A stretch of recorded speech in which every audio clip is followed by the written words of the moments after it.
The Wolf Brothers in New York, 2. Prologue. New York forgives no one. The city that breathes through its millions of steps has no time for legends, and the shadows between the skyscrapers do not keep secrets for long. However, in recent years, among the wet sidewalks and narrow rooftops, a rumor has begun to circulate again, an echo of a story that many thought was forgotten. The legend of the Wolf Brothers has returned. Some whisper that on rainy nights a silhouette can be seen running above Manhattan, passing from one building to another with impossible speed. Others swear that, when the sky darkens and the wind blows from the East River, a howl is heard, a sound neither human nor animal, but something between the worlds. Something that should not exist. But those who know the truth also know a name, Elias Turner, the last descendant of an old line, born of the covenant between man and wolf spirit, the son of 𝖂𝖑𝖋, the she-wolf of Siberia, and of Tycoon Bobby Turner, the steel man of New York. Elias grew up between two realities. He knew the frozen forests of 𝖂𝖑𝖋, where the night speaks and the earth breathes, but also the urban jungle where the neon light never sleeps. He bore the duty of his ancestors and the pressure of a modern world that does not accept miracles, but fears them. Tarak, 𝖂𝖑na's brother, died as a man, but returned to 𝖂𝖑𝖋 as a wolf, defending the sacred territory of the wolves. His last howl is still heard, sometimes, in the hearts of those who witnessed it. And Elias, that night, understood that the legacy cannot be hidden, nor denied. It can only be continued. Now, in Manhattan, tensions are rising. Unscrupulous businessmen, sensationalist journalists, and the shadows of new hunters smell the story that can change everything. At the same time, the spirit of the forest, the old wind in the white coat, watches from afar, because the balance between the worlds is threatened again. In New York, no one believes in legends. But the nights are becoming more and more restless, and the howl, the same, repeated, unexplained, cannot be ignored. The Wolf Brothers have not disappeared. They are just preparing to return. Chapter 1. Shadows in the Light. The autumn wind rose over Manhattan like an ancient spirit, dancing among the buildings of steel and glass. The smell of rain, dust and metal seemed a breath of the city itself, and the sunset light refracted in the windows of the skyscrapers, transforming everything into a sea of molten fire. From the high terrace of the Turner mansion, 𝖂𝖑na watched this silent spectacle. There was a heavy silence in her eyes, that of those who had seen too much and lived between worlds. The city that stretched out. Below her was the world of people, full of noise, ambition, speed, and oblivion. But in her heart, somewhere deep, she slept still the memory of another world. The Siberian forests, the wolves, the cold that cut through the flesh, and the call of blood that never dies. When she closed her eyes, she sometimes heard them howl lost in the night. An echo from beyond time. Tarak's sacrifice had remained like a luminous scar on her soul. Her brother had sacrificed himself to restore her freedom, to break the chain of the curse that had made her a beast under the moon.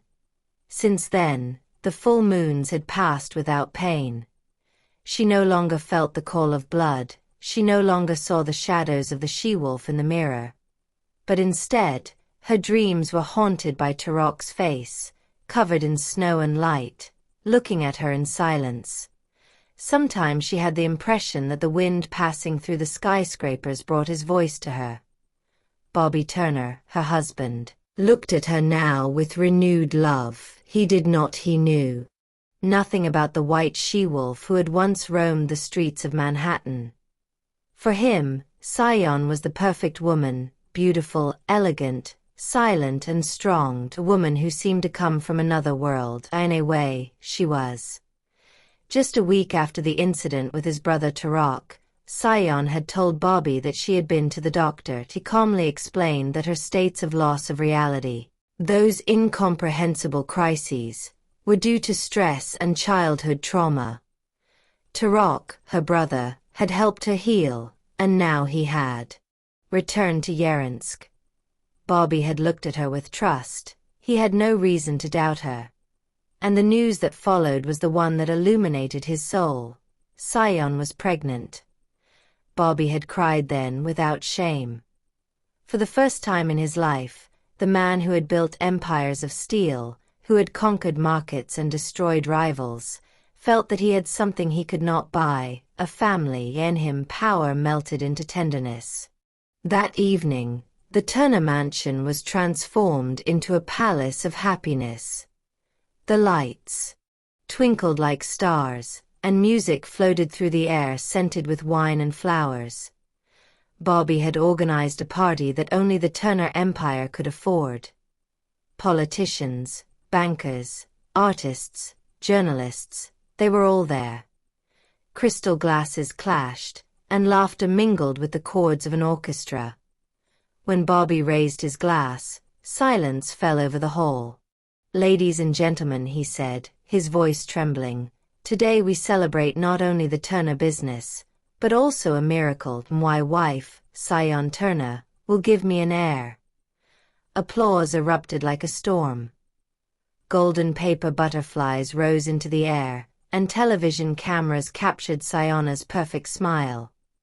But behind that image of a happy woman, a deep secret hid in her eyes, an anxiety that consumed her silently. That night, when everyone else was asleep, 𝖂𝖗n got out of bed and looked at the moon shining over the Hudson. She had not felt the pain of the transformation for months, but her soul still carried the memory of the beast. Part of her feared, not for herself, but for the child in her womb. What if the curse was passed on? What if the wolf's blood was hiding in his genes, waiting only for a red night to awaken?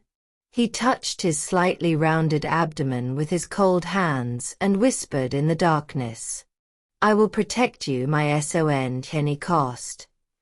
The moon, silent, seemed to answer him with a pale, trembling light, and the days that followed, 𝖂𝖗n began a new life. Bobby, proud and caring, had offered him a management position in Turner Industries, executive vice president.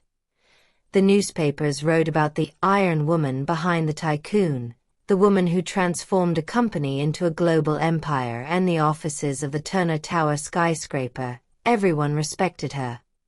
She was elegant, calculated and calm, but sometimes, when she spoke, her voice had a strange tone, like an animal vibration, a hidden force. 𝖂𝖗n made new friends in the world above. One of them, Claire Morton, was the wife of a famous journalist, Richard Morton. Claire was gentle, refined, and sincerely admired 𝖂𝖗n. But Richard had a too close gaze. The journalist had studied her for a long time, and in one of his old reports there was a blurred photograph, taken during the Manhattan massacres, when a white beast had been seen on the streets, and that picture, among the shadows, a woman's face could be vaguely seen. Richard had not forgotten that image. Every time he saw 𝖂𝖗n, he felt uneasy.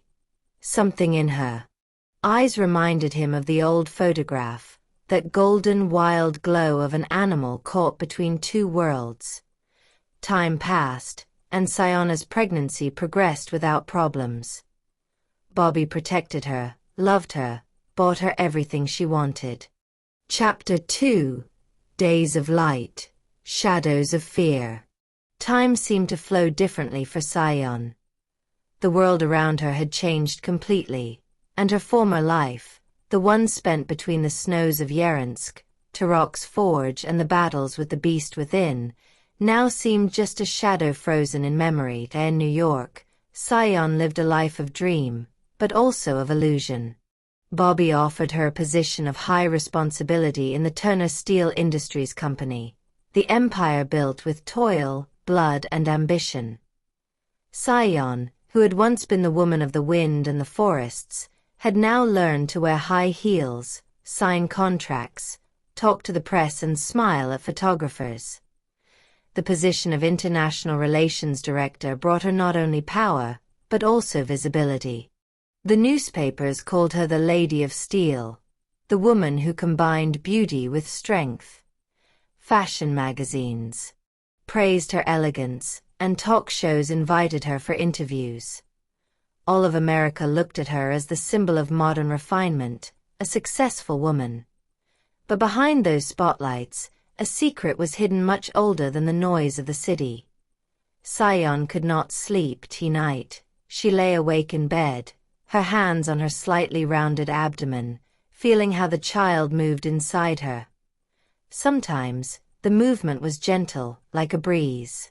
Other times, she felt a strange force, almost animalistic, a start that made her remember the nights when her body was torn between flesh and fur. One night, in the bedroom mirror, she caught her gaze.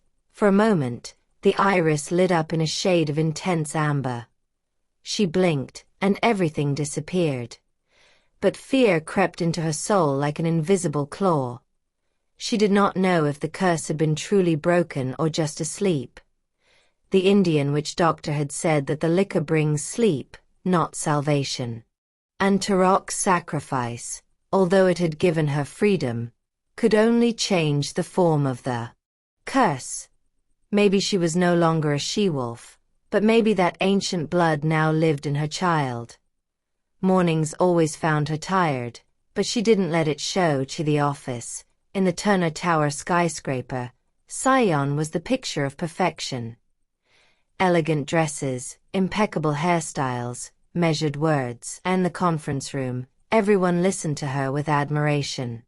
She rarely spoke, but when she did, her voice had a hypnotic depth, a combination of foreign charm and the authority of a woman who knew exactly what she wanted. On such a morning, when the city roared with rain and taxis honked in waves, the assistant announced, "Mrs. Turner, Mrs. Benson wants to see you." 𝖂𝖑𝖋 looked up from her papers. Send her in. An elegant woman in her 30s entered the office, with brown hair and bright green eyes. She was wearing a beige coat and a warm smile. "Mrs. Turner," she said, extending her hand, "my name is Laura Benson. I was invited to your birthday party through a mutual friend. I liked what you said about social responsibility. I would like to discuss a charity project." 𝖂𝖑𝖋 smiled. The woman's voice had a special sincerity. "Of course, take a seat. I love it when people come up with ideas that can change the world." They talked for hours about foundations, children's hospitals, educational scholarships. But beyond the professional conversation, an immediate sympathy was born between the two women. Laura had a warm energy, a gentle intelligence, and a discreet charm. In the weeks that followed, the two became friends. They went to teas, to art exhibitions, to long walks in Central Park. For the first time in a long time, 𝖂𝖑𝖋 felt normal. She laughed, joked, wore simple clothes, talked about nothing. Bobby was delighted. "It's good for you," he told her one evening. "It's nice to see you smiling again." But what 𝖂𝖑𝖋 didn't know was that behind Laura's smile was another story. Her husband, Michael Benson, was an investigative journalist, quiet man obsessed with the truth who had spent years pursuing hidden stories in the shadows of the city. Long ago, one winter night, Michael had photographed a creature during an attack in the Bronx, a white beast with golden eyes that had torn apart a gang of underworld thugs. The image was blurry, but in it the vague outline of a woman could be seen, 𝖂𝖑𝖋's silhouette, caught between flesh and fur. That photograph had never been published. The newspaper had asked him to delete it, considering it a hoax. But Michael had kept it. He had looked at it thousands of times, and that creature's eyes he had found a strange humanity, a sadness deep. And when, years later, she saw 𝖂𝖑𝖋 Turner on television, presenting a charity project, she felt a vibration in her spine. She recognized the look. Since then, she had followed her in silence. The articles about her, the photos in magazines, the events. She knew that the woman who smiled in front of the cameras was the same beast who had once torn people apart on the streets of the Bronx. Laura didn't know the whole truth, but her husband had sent her close to 𝖂𝖗 out of curiosity mixed with suspicion. For 𝖂𝖗, the friendship with Laura was becoming increasingly important. She felt like she could talk to her about her fears, about the nights she couldn't sleep, about the strange dreams of forests and screams. Laura always listened to her with sincere empathy, but deep down, a restlessness began to arise. Who was this woman really? One evening, while they were drinking wine on the terrace of the Turners' apartment, Laura looked at 𝖂𝖗 in the moonlight. "You have strange eyes," she said softly. "They seem to change in the light." 𝖂𝖗 smiled bitterly. "Maybe because I come from a world with less light."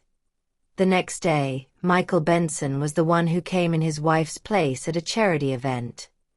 When 𝖂𝖗 saw him, she felt an inexplicable shiver. His gaze was cold, fixed, penetrating, as if he knew something, smiled faintly at her, and at that moment, a subtle scent of wormwood and winter reminded her of 𝖂𝖗. For a moment, her senses sharpened, and the world became clearer, sharper. Michael came closer. "Mrs. Turner," he said in a calm voice, "it seems to me that we have met before. Maybe in another life." His words floated between them like a threat. 𝖂𝖗 kept her smile, but inside her heart was beating wildly. She understood then that the past had not died, it had only been hiding, waiting for the moment to come out into the light again. That night, after she returned home, she looked in the mirror again. Her face seemed the same, beautiful, calm, human. But deep in her gaze, where the light did not reach, something slept, an instinct, a memory, a fear. The days of light were beautiful, but the shadows grew slowly, like the roots of an unseen tree. And 𝖂𝖗 felt that very soon, her world of glass and steel would crack. Chapter 3. The Birth. The night it all began was a cold, clear November night, with a full moon shining over the skyscrapers of Manhattan and the rain-soaked streets. Taxis sped like yellow fireflies, and inside the private clinic, St. Mary's, life and death met in a silent dance. Elias Turner, the former she-wolf from Siberia, now lay on a white bed, her forehead covered in sweat and her breathing heavy. For days she had felt something approaching, not just the baby, but also a strange energy, a vibration that connected her to the moon and to the world she had left behind.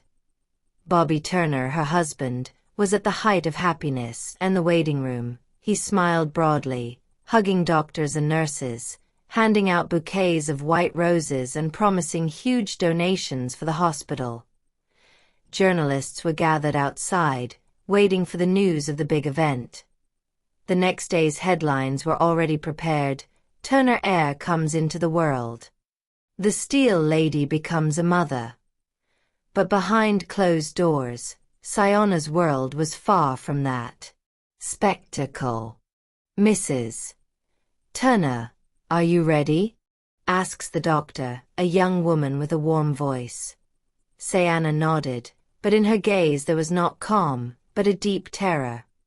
She remembered the nights in 𝖂𝖗, when the moon called her and the blood in her boiled like fire. She remembered the voice of 𝕭𝖃, the brother who had freed her through death. She remembered the forest, the wind, and the howling of wolves.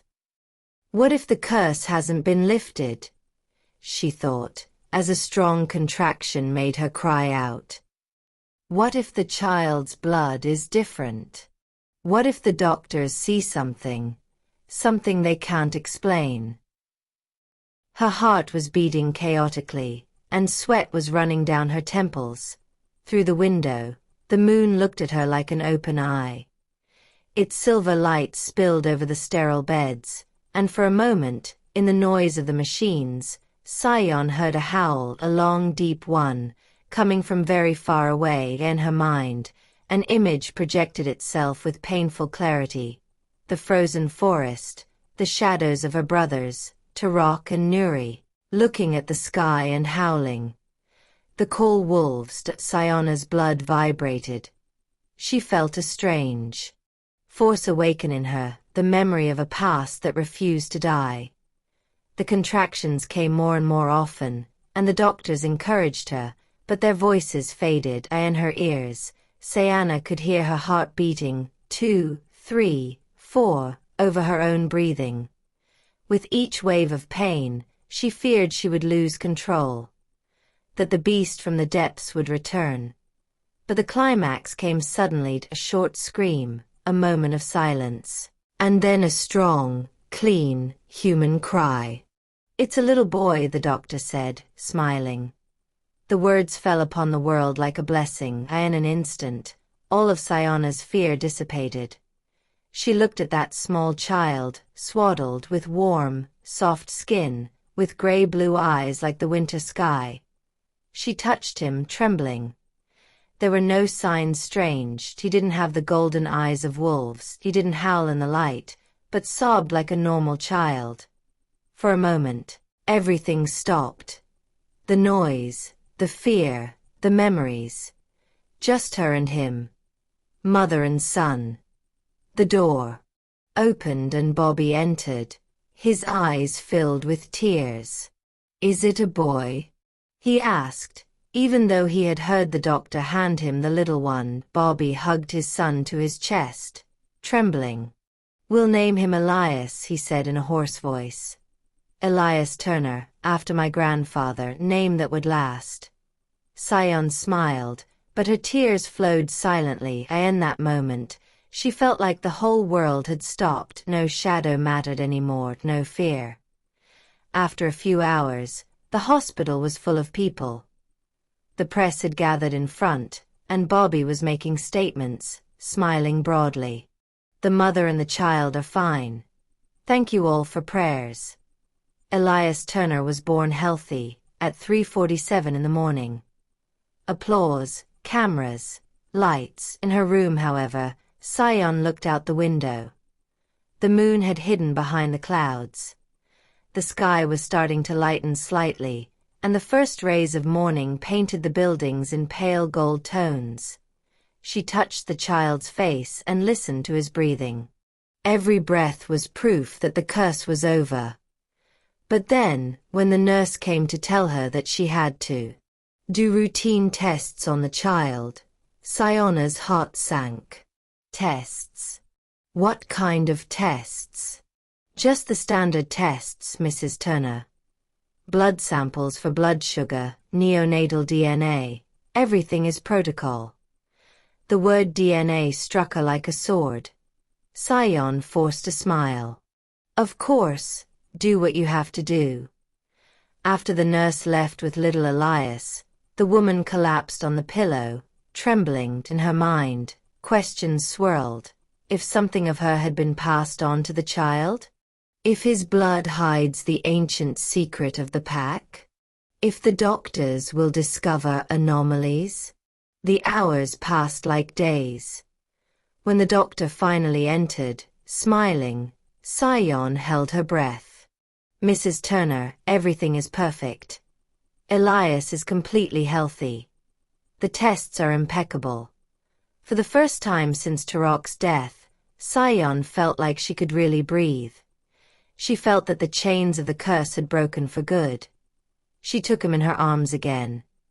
The child slept peacefully, with an expression of almost supernatural peace. In a way, he reminded her of Tarak. He had the same deep calm, the same silent strength. A few days later, they returned home.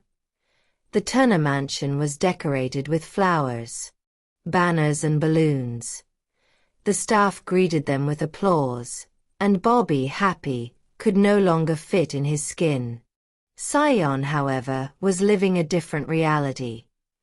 While the world saw only joy, she felt something in the air, a vibration, a presence. At night, when everyone was sleeping, she would get out of bed and look at the moon. Elias slept peacefully in his crib, but sometimes in his sleep, he would move his fingers as if he wanted to grab something unseen. Once in the middle of the night, she heard a sound, a small whimper, followed by a murmur that did not sound human, a deep sound, almost like a wolf's echo. 𝖂𝖑𝖋 approached and looked at him. The child smiled in his sleep. "No," she told herself. "It's just a dream. Just my imagination." The next day, the sun was shining over Manhattan. The world was moving on, and 𝖂𝖑𝖋 tried to believe in that normality. But in deep within her, an ancient voice, coming from the woods, whispered to her, "Blood never dies, it only transforms." And while Bobby spoke to the press about the Turner legacy and his son's future, 𝖂𝖑𝖋 held her child in her arms and looked out over the city. Between the metallic noise of the streets and the silent howl of the wind, she understood the truth. Elias was her light, but also the gateway to a legacy that no one could erase. To the world, he was just a child. To her, he was the connection between two universes. And even though the test said he was fully human, 𝖂𝖑𝖋 knew that deep within his blood slept something older than time, a calling that would one day lead him back to the icy forests of Siberia. Chapter 4. The Journalist's Shadow.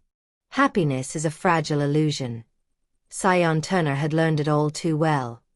She had thought that with the birth of her son, the past had vanished like a shadow at dawn. She had thought that the curse, the wolves, and the ancient blood had remained buried deep in Siberia. But the past never dies. It waits, silently, in the darkness, until the right moment comes to show itself again. It was a March morning when the peace of her life was shattered. On the table in the hall of the Turner mansion, the butler left a simple envelope, without a stamp, without an address. 𝖂𝖑𝖋 found him returning from the city, still wearing the elegant suit from the meeting with the Asian investors. She smiled mechanically, opening it. When she took out the photo, her smile suddenly faded. The paper was old, yellowed, and in the picture, there was a dark street corner, a rainy night in the Bronx, and a huge silhouette, a white being, its fur shining in the headlights. And there, among the shadows, 𝖂𝖑𝖋's face was vaguely visible, human, but distorted by the transformation. Under the photo, a short note, written in black ink. "I know who you are. I want to talk." 𝖂𝖑𝖋's heart stopped for a moment. The air seemed to disappear from the room. She stared at the photo for minutes, unable to move. Then, trembling, she put everything back in the envelope and hid the paper in a secret drawer in her desk. That night was the first in years that she hadn't slept at all. The next day, another note arrived in the mail, sealed in a small box. "Red Cup Cafe, Queens Point 5 o'clock. I'm coming alone." No signature. 𝖂𝖑𝖋 already knew who it was. Michael Benson, Laura's husband, the investigative journalist who worked for the New York Times, had seen him a few times at Bobby's parties, seemed a quiet, observant man, with an ever-watchful eye, a man who never forgot a detail. The cafe was modest, hidden between two old buildings in Queens. The cold wind blew through the leaky doors, and the ticking of the wall clock mingled with the smell of burnt coffee. Michael Benson was already there, sitting in a corner, a cup in front of him. When 𝖂𝖑𝖋 entered, he looked up. "Mrs. Turner," she said calmly. "Thank you for coming. What do you want from me?" Her voice was cool, controlled. He took out a thin folder and placed it on the table. The photograph was there, along with other images. Claw marks, articles about the attacks in Bronx, the testimonies. "I'm a journalist. You already know that. I don't write stories about monsters. I write about hidden truths. And you are the greatest truth I've ever encountered." 𝖂𝖑𝖋 felt a breath itch. "If you want fame, go and write. But don't expect to breathe much after that." Michael smiled slightly. "No, I don't want fame. I want peace. $10 million. I own an account in Zurich. and the photo disappears forever. The words fell heavy, cold, like metal. 𝖂𝖗𝖃 blinked slowly, and in her mind, old instincts were awakening. She was no longer the elegant woman in the magazines, but the beast that had once torn people apart in the forest. She could feel her heart pounding in her ears, her gaze sharpening. "Blackmail?" she asked, as she set her bag down on the chair. "Tell her, business," he said. "I know you can pay. Your husband is worth billions. But it's not just about money, it's about you, it's about who you are. Truth sells, Elias Turner.The sells more than steel." 𝖂𝖗𝖃 stood up, with slow, graceful movements. Her gaze stopped for a moment in Michael's eyes. "You made a big mistake. You don't know who you're playing with." "Yes," he said, "I know exactly." When she left the cafe, the rain had started again. Cold drops were running down her face, but she didn't feel them. Her thoughts burned her mind. She couldn't ask anyone for help. Bobby would ask, he would want proof, he would demand to see the photo. And Laura? No, not even Laura could be involved. Silence was her only protection. The next few days were a nightmare. She went to the office, smiled in front of the cameras, spoke at conferences, but behind that serene face was a frightened woman. Tonight, when Elias slept, 𝖂𝖗𝖃 would open the envelope, look at the photo and wonder how much time she had left. Sometimes, she thought she heard footsteps behind her, noises in the mansion's courtyard, shadows moving through the garden. Other times, she had the feeling that Michael was following her. One evening, she received a message on her phone. "Time is running out. You have 3 days. No signature." At dinner, Bobby talked excitedly about expanding the business to Europe. "I got the go-ahead for the plant in Germany. Maybe you'll go there in the fall, 𝖂𝖗𝖃. You'll love the scenery." She smiled automatically. In reality, she felt like her world was collapsing. When she went to put Elias to sleep, the child caught her finger in his tiny hand. "Mommy," he murmured as he fell asleep. Then the tears she had been holding in for weeks burst out. She leaned over him and kissed his forehead. "I will protect you, at any cost." The next day, 𝖂𝖗𝖃 went to the bank. She transferred the requested amount to a temporary account, but on one condition, that Michael bring her the original photo in person. He accepted. The meeting was to take place in the same cafe, in a week. But the night before, 𝖂𝖗𝖃 had a dream. She was again in the forests of 𝖂𝖗𝖃. The snow sparkled under the moon, and far away, between the trees, 2 figures watched her, 𝕭𝖃 and 𝖂𝖃. Their howl rang out like an old call, one that said, "Don't be afraid. Be a wolf." When she woke up, for the first time in years, she felt that silent power in her veins again. The cafe was almost empty. Michael was waiting for her. "Do you have the money?" 𝖂𝖗𝖃 handed her a folder. "The account is active. But I want to see the photo." He smiled and took out the envelope. "You're braver than I thought." "No, I'm just a mother protecting her child. And a former beast, right?" Her gaze darkened. For a moment, her eyes lit up with a hint of amber. Michael hesitated. 𝖂𝖗𝖃 leaned slightly across the table. "Did you think you could buy the silence of a wolf?" Her voice was low, almost a growl. Michael wanted to get up, but there was no time. 𝖂𝖗𝖃 took the photo from her, tore it in front of him, and the pieces scattered on the floor. "You won't tell anyone." "Never," she whispered. "If you do, you'll feel the night again. And the night knows me." She walked out without looking back. But deep down, she knew it wasn't over. Michael Benson was a man of shadows, and shadows don't die easily. 𝖂𝖗𝖃 returned home, holding Elias close to her chest. She looked out at the illuminated city, but behind the light she knew a new storm was rising. The Siberian forest seemed far away, but the howling of the wolves had never left her. And now, between glass and steel, between New York and 𝖂𝖗𝖃, fate was beginning to stretch its claws again. Chapter 5. The Woman from 𝖂𝖗𝖔𝖋. Rain was falling softly over Manhattan, washing over the busy streets and the shiny facades of the buildings. 𝖂𝖗n Turner held her black umbrella tightly over her head, walking hurriedly towards the entrance of the mansion. The cold morning air seemed heavier than usual, as if something unseen was hovering around her. In her hands, she carried a folder full of documents, but her mind was far from business. For several nights, she had been sleeping poorly, and the image of Michael Benson kept coming back to her mind obsessively. Although the man had disappeared from the public landscape, the unease had not left her. When she entered the mansion's lobby, the doorman, an elderly and always polite man, approached with a letter in his hand.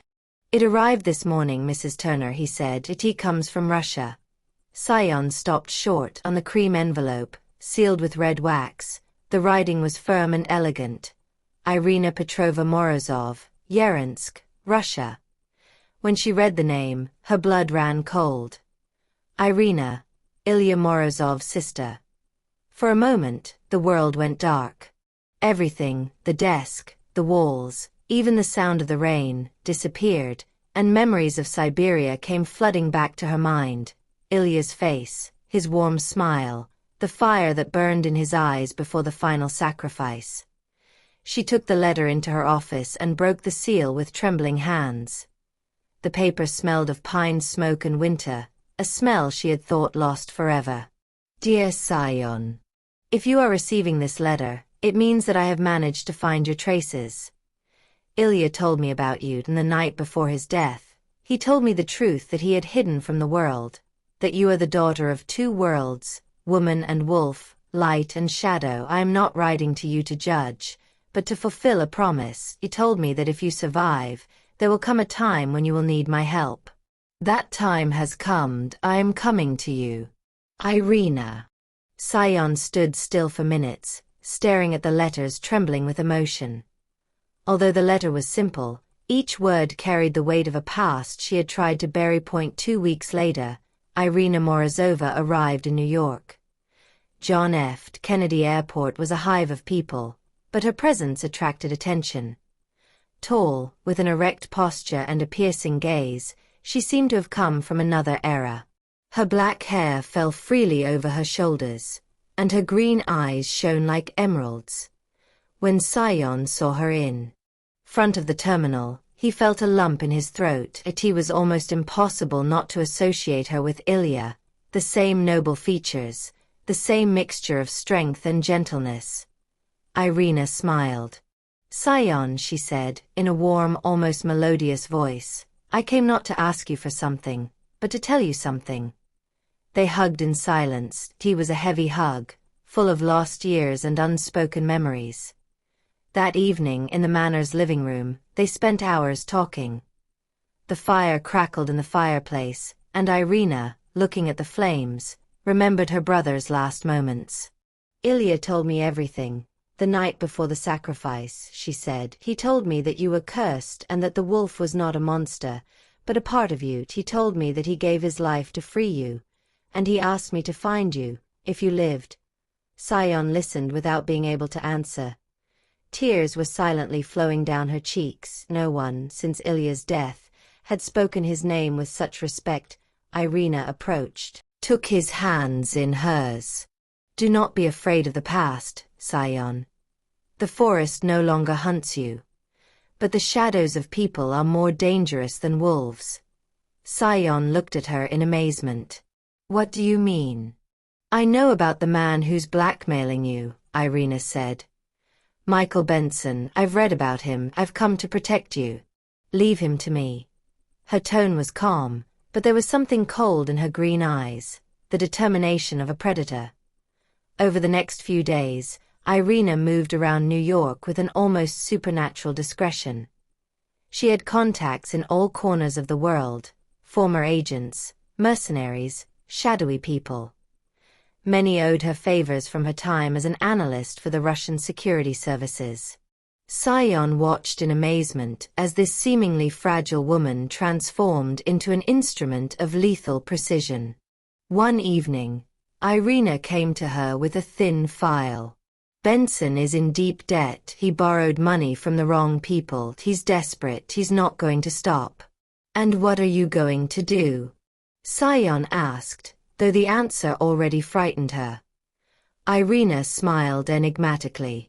"In Russia we have a saying, the wolf does not howl at the moon without a reason. 2 days later, Michael Benson tried to contact 𝖂𝖏 again, short email, sent from an encrypted address. "I have new evidence. If we don't meet, I'll send everything to the press." But the meeting never took place. The next night, Benson's car was found wrecked on a road near the Hudson River. The police declared it a speeding accident and the road was wet. His body was not identified until 24 hours later. When 𝖂𝖏 heard the news on television, he felt a mixture of shock and relief. 𝖭𝖏 entered the room, calm, holding a cup of tea in her hand. "Fate always takes its toll," she said. "Some people die by chance. Others, because they touch what they shouldn't." 𝖂𝖏 looked at her for a long time, in silence. "Did you do it?" 𝖭𝖏 shrugged, sipping her tea. "It doesn't matter. What matters is that you're safe now." But in 𝖂𝖏's soul, the peace was bitter. Although the enemy was gone, she felt that a new bond had formed, one that linked her again to her Siberian past. One evening, 𝖭𝖏 fell asleep on the couch, and 𝖂𝖏 walked through the mansion's garden. The air was cold, and the full moon shone on the grass. Suddenly, a distant howl rang out. It didn't come from the forest, but from deep within her heart. She bent down and touched her chest. Under her skin, she felt the old fire. The wolf hadn't died completely. It was just sleeping. Chapter 6. The Legacy. The years passed over the Turner mansion like the wind over the forests of Siberia, changing everything on the surface, but leaving the essence unchanged. Life had found an apparent balance. Bobby's business was thriving, the world adored them, and the magazines continued to talk about America's golden family. But for 𝖂𝖏, those years were more than a success story. They were the years in which she learned, day by day, to be a mother. Elias Turner, the boy who had been born of love and fear, had grown up beautifully as a child. He had had an intense, penetrating gaze that troubled everyone who looked at him for more than a few seconds. He was only 4 years old when 𝖂𝖏 began to notice the first strange signs. One summer evening, on the terrace of the mansion, the boy was playing among the flower pots. From the bushes, a wounded bird appeared, a thrush with the broken wing. Elias approached it with instinctive gentleness, placed his small hand over the wing and whispered something. The bird stood still for a few moments, then flapped its wings and flew off into the night. 𝖂𝖏 was stunned. It had not been a simple game. The child had then looked at her and said in his clear voice, "It doesn't hurt anymore, Mother. She begged me to let her go." That night was the beginning. As the months passed, 𝖂𝖏 saw how Elias was changing. Not in the sense of an unusual child, but in a subtle, mysterious way. He would stare at the night sky for hours, watching the phases of the moon with a seriousness that did not seem natural for his age. Sometimes, when he was sad or angry, his eyes would change color, from the clear blue of childhood to a golden gray, just like 𝖂𝖏's from the days when the curse had dominated her. Bobby didn't notice anything. To him, Elias was just a smart, dreamy boy. He spoiled him with everything he wanted, took him to car races, to games, to parties, proud that his son inherited the intelligence and courage of the Turner family. But to 𝖂𝖏, every smile of the child was a vivid reminder of her struggle with fate. One morning, when the boy was 5, she took him to a private medical laboratory. She said she wanted a full series of tests: blood, DNA, neurological tests. The doctors concluded that the child was perfectly healthy, without any genetic abnormalities. And yet, 𝖂𝖗 couldn't calm down. The results couldn't measure what she was feeling. Irina had remained in New York. After Benson's death, she had bought a modest apartment on the East River and worked as a translator for a Russian company.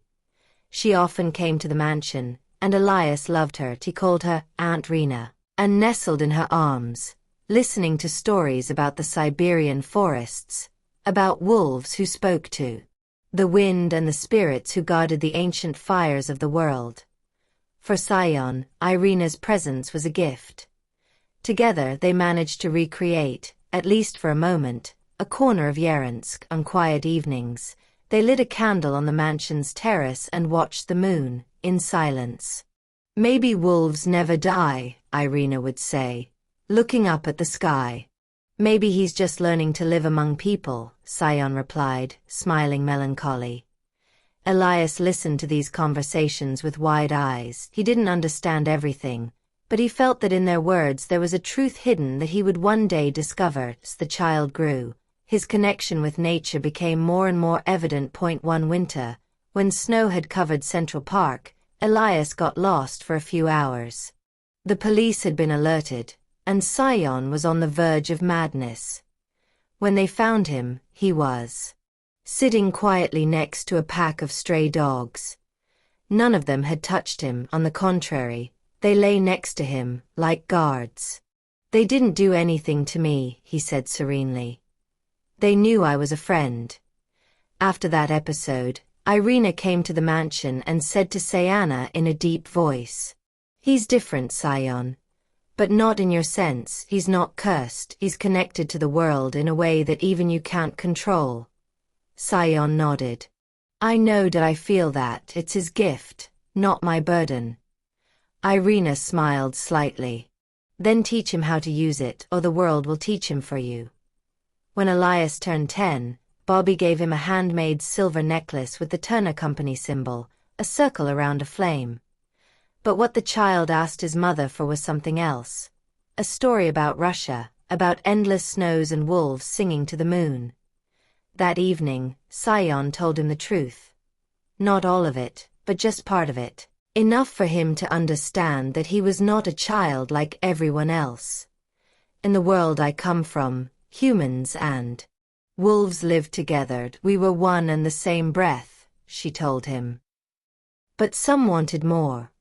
They broke the bond and called down the curse. I was caught between worlds. And you are proof that love can heal any wound." Elias listened in silence, and when he looked up at her, his eyes were a brilliant gray. "Then a part of them lives in me too," he said quietly. "Yes, but the bright side," 𝖂𝖗 answered, caressing him. "The one who chooses life, not the darkness." In the years that followed, Elias proved to be an exceptional child. He spoke several languages. He learned quickly, but the strangest thing was the way the animals reacted to him. The horses in the stable would calm down when they felt him, the birds would come to the windowsill, and the dogs would follow him around the yard without barking. Irina often joked, "It's your legacy, 𝖂𝖗, but without fangs." But there was always a shadow in 𝖂𝖗's gaze. She knew that gifts never come without a price. When Elias turned 16, Bobby wanted to send him to military school. "A Turner must be a leader," he said. But 𝖂𝖗 opposed it. She felt that her son had another destiny, one that could not be measured in diplomas or PowerPoint. One night, Elias came in her room. The full moon lit the curtains. "Mom," he told her, "when I look at the moon, I feel something. Don't be afraid or cold, as if someone from afar is calling me." 𝖂𝖗 stopped breathing to recognize the tone, the same one Tarak had when he told him about the connection between blood and stars. He took his hand. "Don't be afraid, Elias. The moon is not your enemy. It is the memory of those who came before you." He smiled slightly. "Then I will listen to her. Maybe she will tell me who I really am." Time passed, and Irina remained the invisible pillar of the family. Every year on the night of Ilya's sacrifice, they lit a candle in the garden. Elias, who had already become a tall and strong young man, always held the flame between his palms and said a prayer in Russian, learned from 𝖭𝖏. For those who were, for those who will come, fire burns, but blood does not forget. That night, 𝖭𝖏 and 𝖭𝖏 watched him as the flame danced in. His gray-gold eyes, he was the perfect picture of balance, man and nature, fire and ice, curse and blessing. 𝖭𝖏 clasped her hands together. Our legacy lives in him, she whispered. Yes, 𝖭𝖏 answered with a gentle smile. But not like a wound. Like a light. And so, between the skyscrapers of Manhattan and the shadows of Siberian memories, the former she-wolf now lived as a whole woman, mother, wife, leader, and bearer of a secret as old as the world, that true love can break any curse, but it never forgets it. Because some bonds don't fall apart. They transform, and sometimes, the light that remains after the wolves of the night is stronger than any shadow. Chapter 7. The Echo of the Forest. New York, with its glittering skyscrapers, its never-ending lights, and its constant bustle of hurried people, seemed so far removed from the Siberian forests that it was hard to believe that the connection to those wild lands could still resonate here. Yet, on quiet nights, when the city seemed to breathe slowly and the lights faded into the cold evening mist, 𝖭𝖏 began to feel the howls of the native forests, the howls of her wolf brothers, 𝕭𝖃 and 𝖭𝖔𝖃, seemed to cross the ocean and touch her heart, bringing with them a thrill of the past and a call to the future. The evening that everything began to change, 𝖭𝖏 sat on the terrace of the Turner mansion, looking out over Central Park covered in diffused lights, thinking about Elias. Her son had grown into a smart, curious young man, but 𝖭𝖏 knew that her heart he was looking for more than the skyscrapers and luxury of Manhattan. He felt his heritage, the one he had never revealed, begin to awaken within him. The screams she had heard so clearly were a warning and a call. It was time to prepare him for the truth. That night, 𝖭𝖏 had a dream. The Siberian forest stretched out before her, the snow sparkled in the moonlight, and 𝕭𝖃 and 𝖭𝖏, imposing silhouettes, screamed from afar. It was not a scream of anger, but of calling, of connection, of longing. And the dream, Elias appeared in the middle of the forest, staring wide-eyed and trying to understand the meaning of that scream. 𝖭𝖏 felt every fiber of her being vibrate at the same frequency, a deep connection that transcended distances, time, and even reality. In the morning, 𝖭𝖏 woke up with her heart beating wildly. She knew she couldn't put it off. Elias had to know the truth about his origins and the sacrifices of those before him. She sat at her office in Turner Steel Industries, looking out the huge window at Manhattan and feeling how the city seemed to be in a strange silence.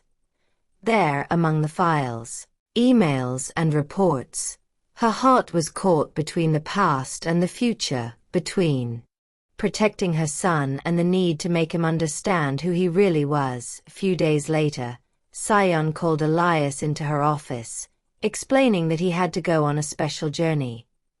Her son, with piercing gray-blue eyes, looked at her curiously, feeling that something important was about to happen.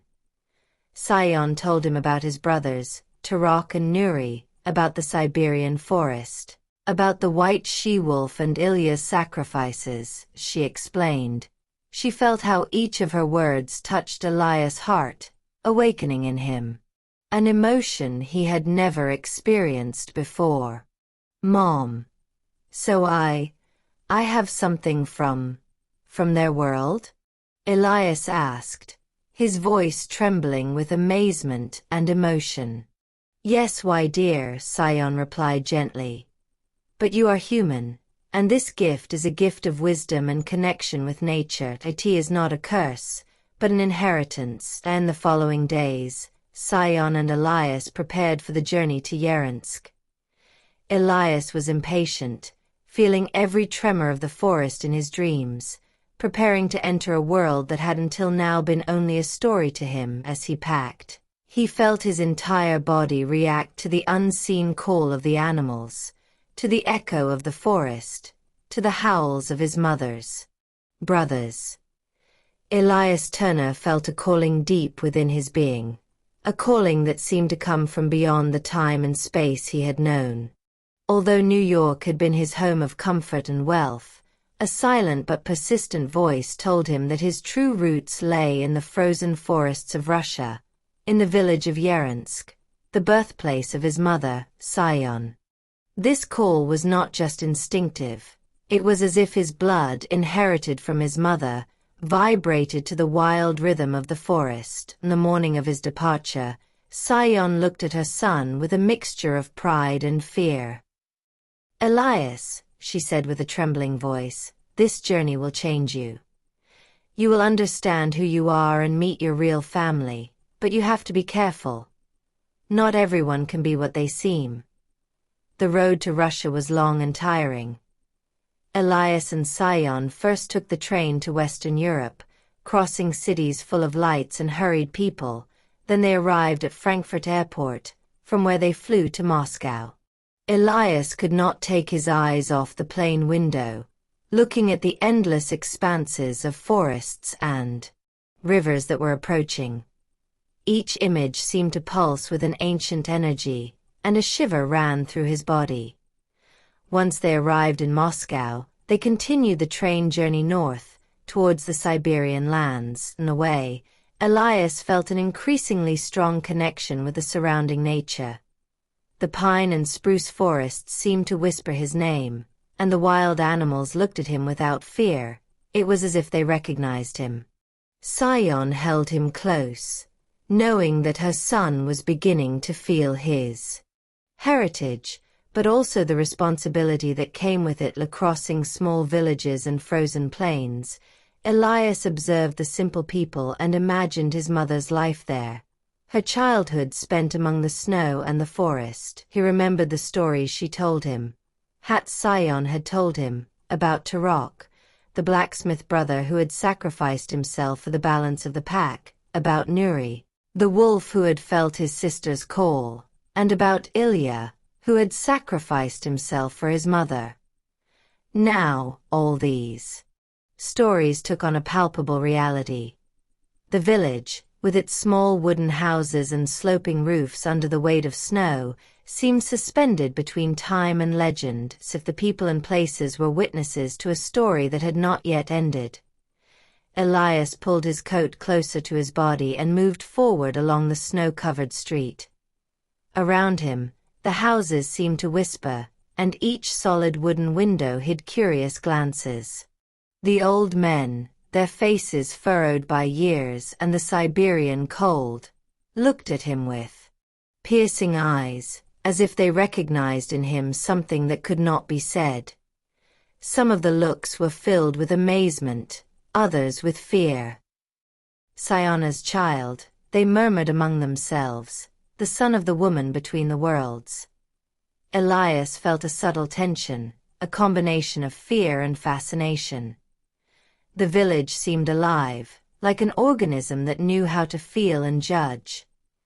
Birds retreated above the houses, and wild animals, which seemed invisible to the uninitiated eye, watched him with interest. Every step confirmed that he had entered a world where legend and reality intertwined. At the edge of the village, Elias and 𝖂𝖗 were met by Irina. "Elias, be careful," she said, taking his hand. "𝖂𝖃 is not a village like any other. Everything you have heard about your mother is not just stories. This world still bears the traces of the curse that once tore the village apart." As they walked through the village, Elias noticed details that seemed simple at first glance, but which had hidden meanings. The traces of the claws on some doors, the symbols drawn with charcoal on the wooden posts, and the gazes of the people who followed him like a familiar stranger, all whispered to him that here, the legend of the wolf woman was not forgotten. The locals told stories of the nights when the wolf woman walked through the village, of the howls that could be heard from the forest, and of the sacrifices made to protect the balance between humans and packs. Elias listened attentively, each word deepening his connection to his mother and his origin and the central square. 𝖂𝖔𝖊𝖗𝖐, known as the village storyteller, told them about the moments when the forest became merciless on nights with a full moon. They said that a white silhouette could be seen among the trees. Not everyone could see it, but those who did were never the same again.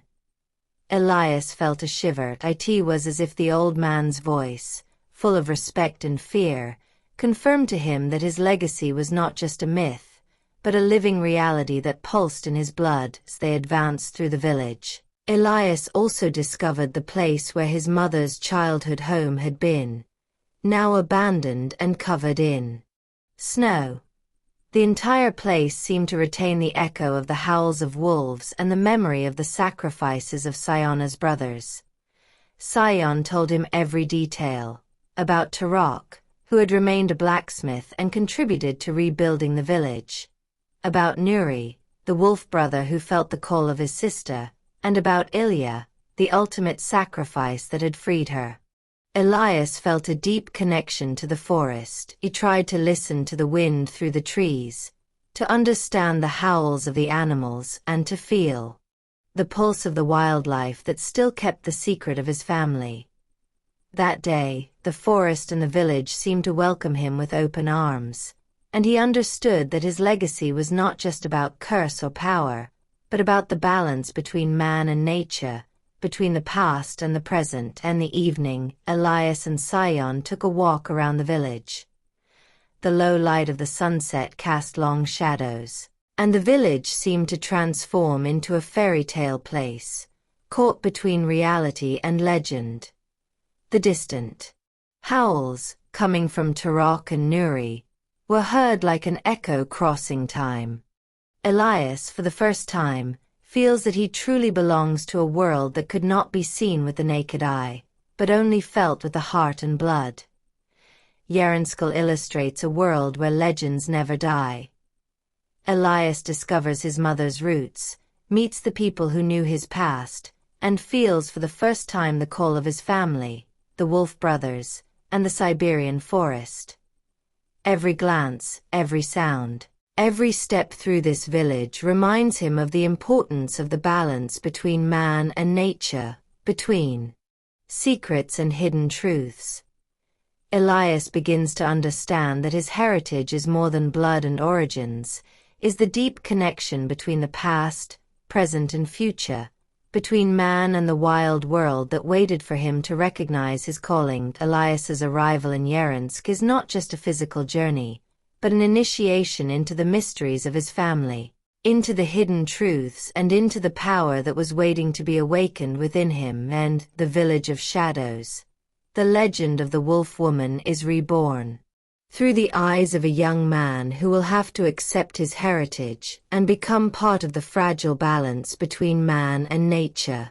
Chapter 8. The Meeting of the Three. Snow fell slowly over the Siberian forest, covering the earth in a dense, almost sacred silence.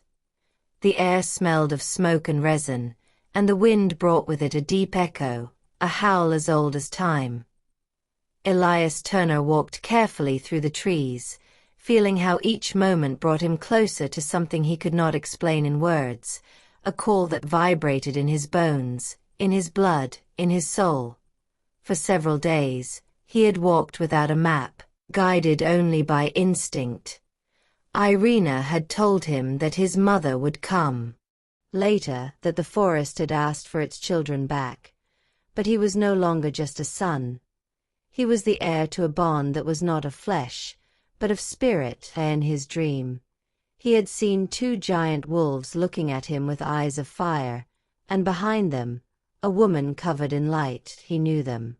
Without ever having met them, he recognized them. As he deepened into the forest, the silence became heavier and heavier. Each step made a dull sound, and the wind seemed to whisper his name, Elias, Elias. Then suddenly, the earth he trembled slightly. The dry leaves rose in a whirlwind, and the air was filled with a strange, almost electric energy. Elias looked up, and among the trees, he saw two large figures, moving slowly, gracefully. 𝕭𝖃 and 𝖵𝖃, his mother's brothers. The last of the wolf brothers. 𝕭𝖃 was huge, his fur black as night, with bluish reflections, deep amber eyes and a stern gaze. 𝖵𝖃, on the other hand, had gray fur, almost silver, and in his eyes you could read the gentleness of the wise. Elias felt his heart beating wildly. In front of them he could not remain just a man. In him, the ancient blood was awakening. "Do not be afraid," said a voice in his mind. It was not the voice of a man, but a thought transmitted directly to his soul. It was 𝖵𝖃. "It's time to remember who you are." Elias closed his eyes. A tremor gripped his body, a feeling of fire that ran through his veins. Between flesh and spirit, an ancient force rose. A deep howl born of instinct erupted from his chest. The earth vibrated beneath his feet. That moment, his body arched, and a silver light enveloped him.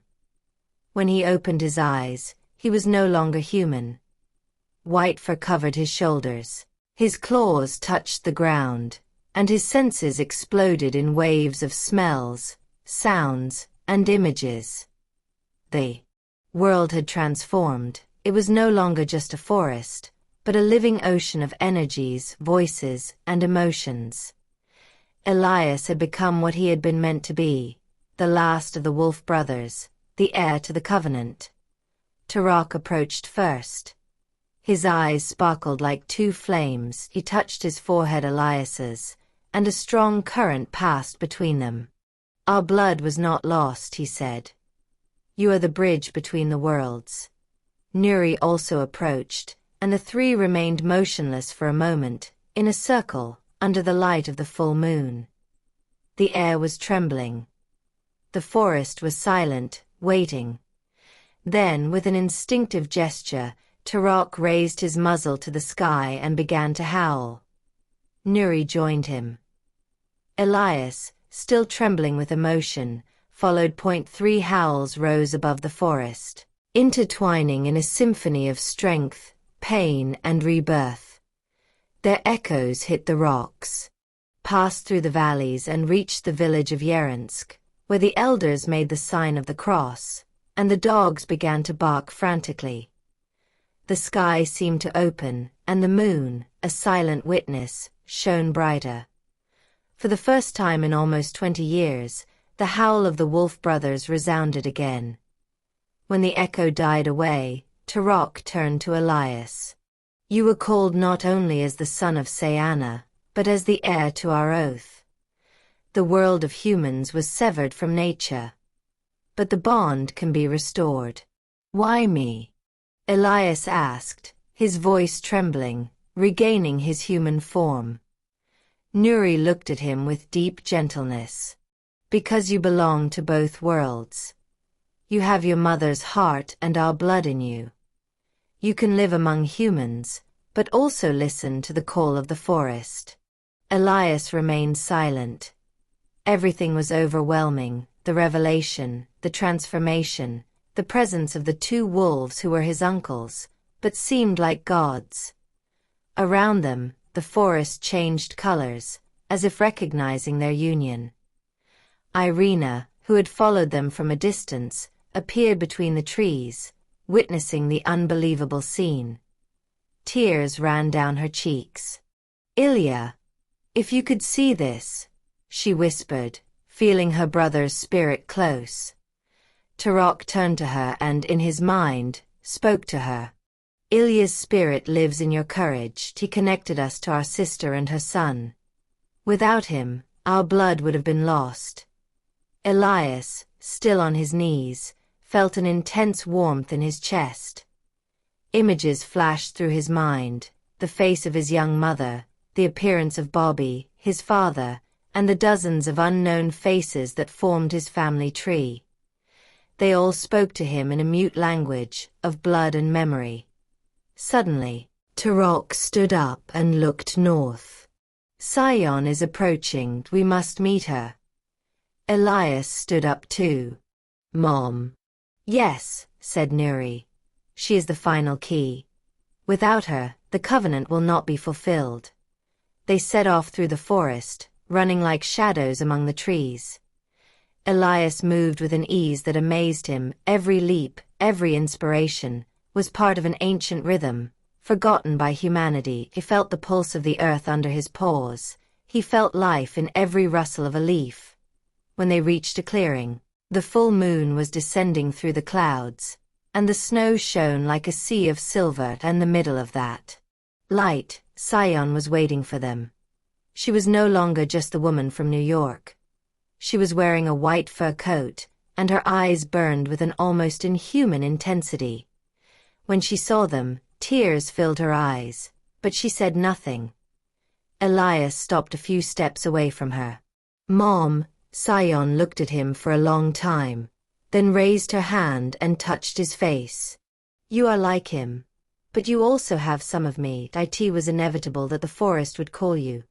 𝕭𝖃 and 𝕭𝖃 sat down next to them, and all four, the mother and the three brothers of blood and spirit, formed the ancient circle of union. The full moon was reflected in their eyes. Then, a common howl rose from the clearing, not of pain, but of triumph. It was a song of reunion, of a covenant fulfilled. The earth vibrated under the force of that sound, and the trees seemed to be 𝖂𝖔𝖗𝖊𝖗𝖐 that moment. The white forest of 𝖂𝖔𝖗𝖋 was no longer just a place, it had become a living temple. The spirits of the ancestors rose from the snow like shadows of light, surrounding them. The blood has united, the voices said, carried by the wind. The bond between man and beast will endure. When the world forgets, you will be the memory. When silence fell from again, Elias felt complete for the first time in his life. 𝕭𝖃 and 𝕭𝖃 retreated to the edge of the forest, looking at him with pride. Your journey has just begun, 𝕭𝖃 said. We will be your shadows, 𝕭𝖃 added. 𝖂𝖗 looked at the sky, and the moon was reflected in her eyes. The wolf brothers have reunited. But the world of people must know that we are not a myth, we are its warning and blessing. Elias understood then that his mission was not only personal, but universal. He had to carry forward the connection between man and nature, between instinct and reason. When morning came, the forest was quiet again, but a new, fresh, purified energy floated in the air. The tracks of the three wolves were slowly melting in the snow, but their call remained alive, vibrating in the frozen land of Siberia. Chapter 9. The Spirit of the Forest. The forest of 𝖂𝖗𝖋 had fallen into an unnatural silence. The wind, usually sharp and cold as a blade, had stopped. The snow had settled softly on the branches of the fir trees, and the moon, full and white as an ice mirror, illuminated the clearing where 𝖂𝖗, Elias, 𝕭𝖃, and 𝕭𝖃 had concluded their union ritual. The air still seemed alive, trembling with their energy. But somewhere, deep in the forest, something was moving, an ancient presence, which time could not touch. 𝖂𝖗 looked up. She felt a pressure in the air, a force she recognized from another life, a vibration that penetrated her bones and ignited her memories. She closed her eyes, and the image of a figure covered in white appeared in her mind. The old wind, the spirit of the forest, the one who had followed her on the nights of fear, the one who had given her life and punishment alike. When she opened them, he was there. From the shadows of the trees, in the cold moonlight, a white figure appeared, moving with a light step, almost floating. He had long silver hair, and his face was covered in a veil of light. On his body, the white robe rippled like a piece of fog. He seemed neither man nor woman, but a mixture of everything that had ever been alive in that forest. 𝕭𝖃 and 𝕭𝖃 retreated respectfully, bowing their heads.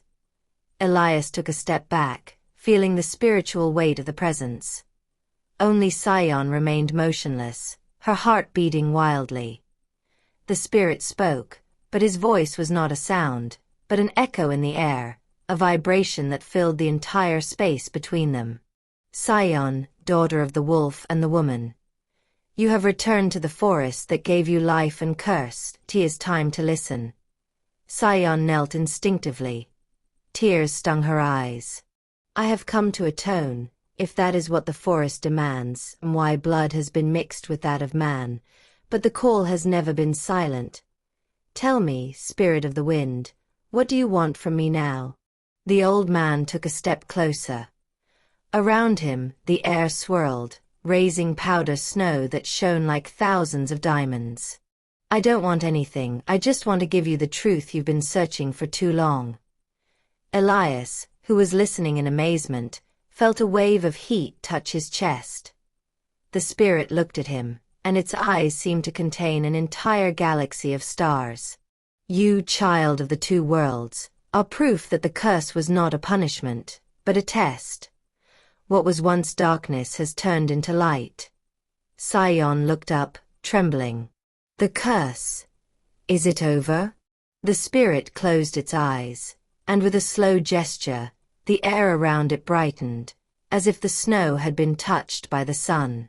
The curse has died, but the gift remains. What you received was not given to destroy you, but to unite you with what people have forgotten: nature, instinct, truth.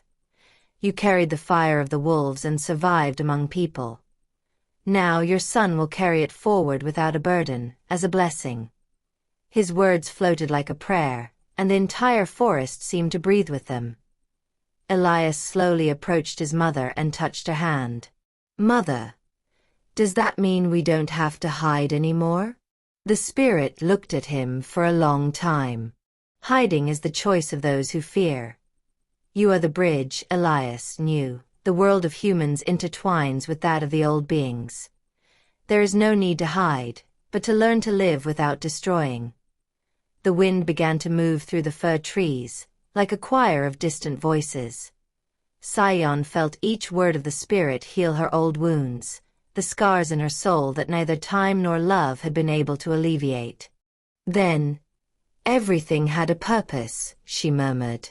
Everything, said the spirit. Elias, Tarak, Nuri, even Bobby, each was part of the fabric of destiny. Nothing was lost. When she spoke Bobby's name, a wave of sadness crossed 𝖂𝖏's face. She thought of him, of their life in New York, of the promise they made, and of the painful silence between them. The spirit smiled at her. Your heart loved a man, but your blood did not betray him. That love was proof that our world and theirs can coexist. Without him, there would be no Elias. The words were a balm. 𝖂𝖏 closed his eyes, letting the tears flow freely. His spirit turned to Tarak and Nuri, who stood still, watching the scene as if it were a sacred ritual. You, brothers of the wind and the shadow, have fulfilled your duty. You are no longer bound by the old oath. The forest gives you freedom. Tarak raised his head. His eyes, which had always been harsh, now had a light of gratitude. Yes, but a part of you will always remain here, in the howling of the wolves, in the rustling of the wind, in the heart of every man who will look at the moon and feel that he also belongs to this world. Elias watched as the two brothers slowly transformed. Their wolf bodies lit up, becoming translucent forms, then they dissipated into the air. Like the warm steam of breath on a cold morning, a gentle wind carried their essence through the forest, and their final howl rang out like a farewell melody. 𝖂𝖏 remained on her knees, looking at the sky. She felt a deep peace, a silence that she had not known since Elias' death. The spirit approached her for the last time. Rise, wolf woman. Your curse was a path, not a burden. You bore the suffering so that others could live in the light. From now on, you are no longer bound to the forest, but free to choose where to leave your mark. And if the world of men will not accept me? She asked. The spirit smiled. Then you will create a new world. For you are the bridge, not the exile." His words floated in the air, then his figure dissipated in the wind. Snowflakes took their place, dancing around them like a shower of light. The forest began to sing again, a sound of gentle wind, of waters flowing under the ice, of life being reborn. Elias looked at the sky and said softly, "The spirit said that the gift remained." "What does this mean, mother?"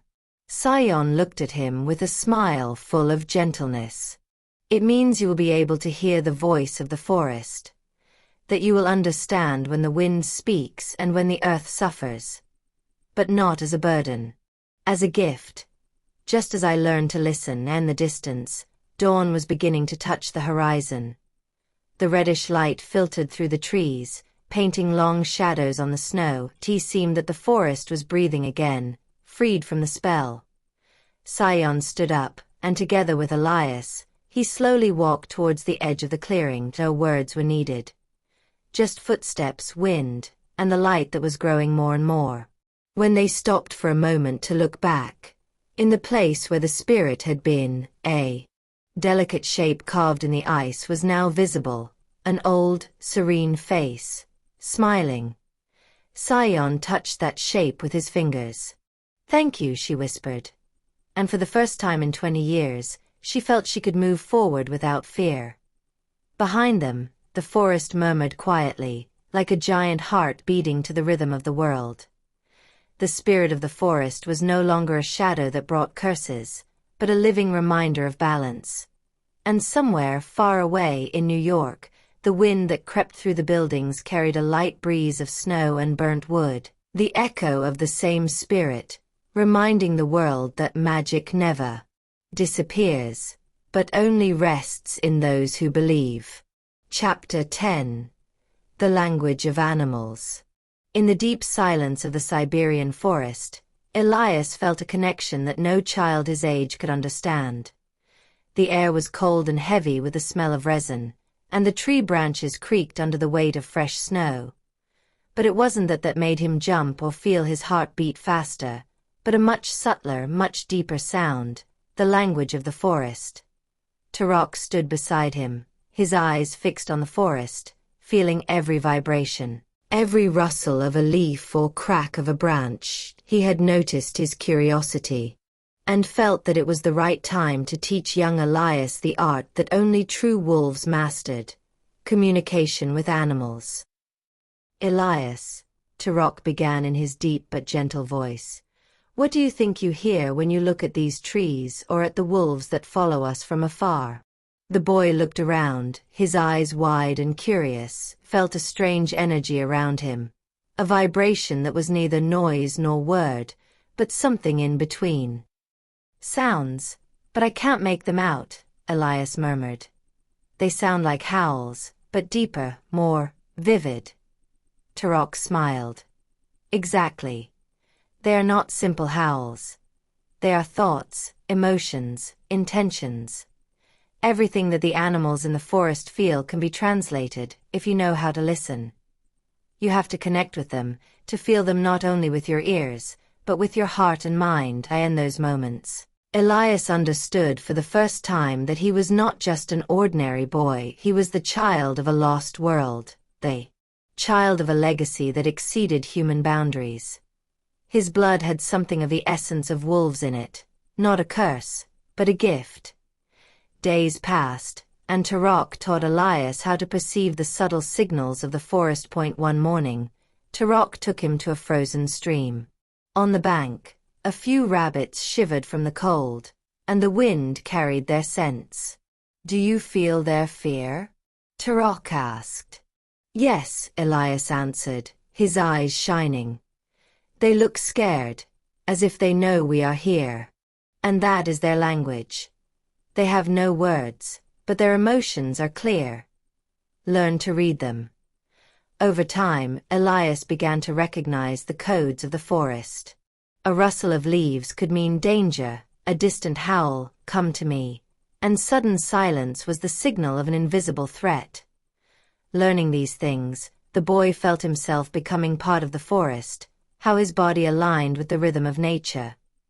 𝖭𝖃 observed Elias from a distance, sometimes with slightly sad eyes. He knew that his brother, 𝕭𝖃, teaching him, was transmitting more than knowledge. He was transmitting a legacy, a covenant between man and beast, between the world of people and that of the forest.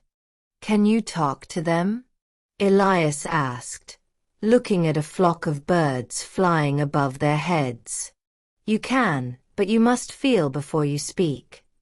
Let it not be your words, but your intention. Animals feel the thought and the soul. If your mind is pure and your heart brave, you will be understood." Elias began to practice. At first, he only felt the tension and fear of the animals. But after a few weeks, he managed to send back signals of calm and friendship. A rabbit, frightened, stopped and looked directly at him. That moment, the boy knew that he had been heard. Moreover, he discovered that this ability was not limited to the wolves of the forest.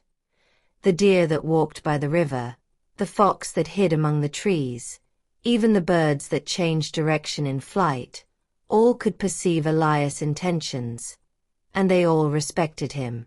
"But how do I know what each one feels?" Elias asked one day, exhausted, after trying to communicate with a pack of wolves. "You feel, you don't understand. Learn to feel the difference between fear, curiosity, and friendship. The rest comes naturally." Then, one winter night, when the full moon was reflected in the deep snow, Elias felt something completely different. The wind seemed to whisper his name, and the wolves around him answered with a harmonious howl that vibrated to the marrow of their bones. 𝕭𝖃 and 𝖭𝖃 watched in silence, proud of the boy's progress. It was an almost sacred scene. Elias was not just a young man, learning the language of animals. He was the living bridge between people and nature, between the past and the future, between 𝖂𝖗na's legacy and the future that was about to open. Learning the language of animals turned Elias's every day into an adventure. He walked in the forest, talking to every creature, and the animals recognized him as one of their own. Even the domestic animals near the village of 𝖃𝖗 began to sense his presence and respond to his call, while the people did not notice anything strange. Elias, remember, 𝕭𝖃 said one evening, "Do not use this gift as a weapon. It is a bridge, not a sword.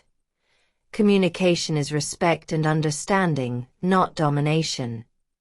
But the boy knew that, in case of need, he could use his gift to protect the forest, his family, and what had once been 𝖂𝖗na's curse. In those moments, he felt a deep connection to his mother and to the world that Elias' sacrifice and the wisdom of his wolf brothers had saved.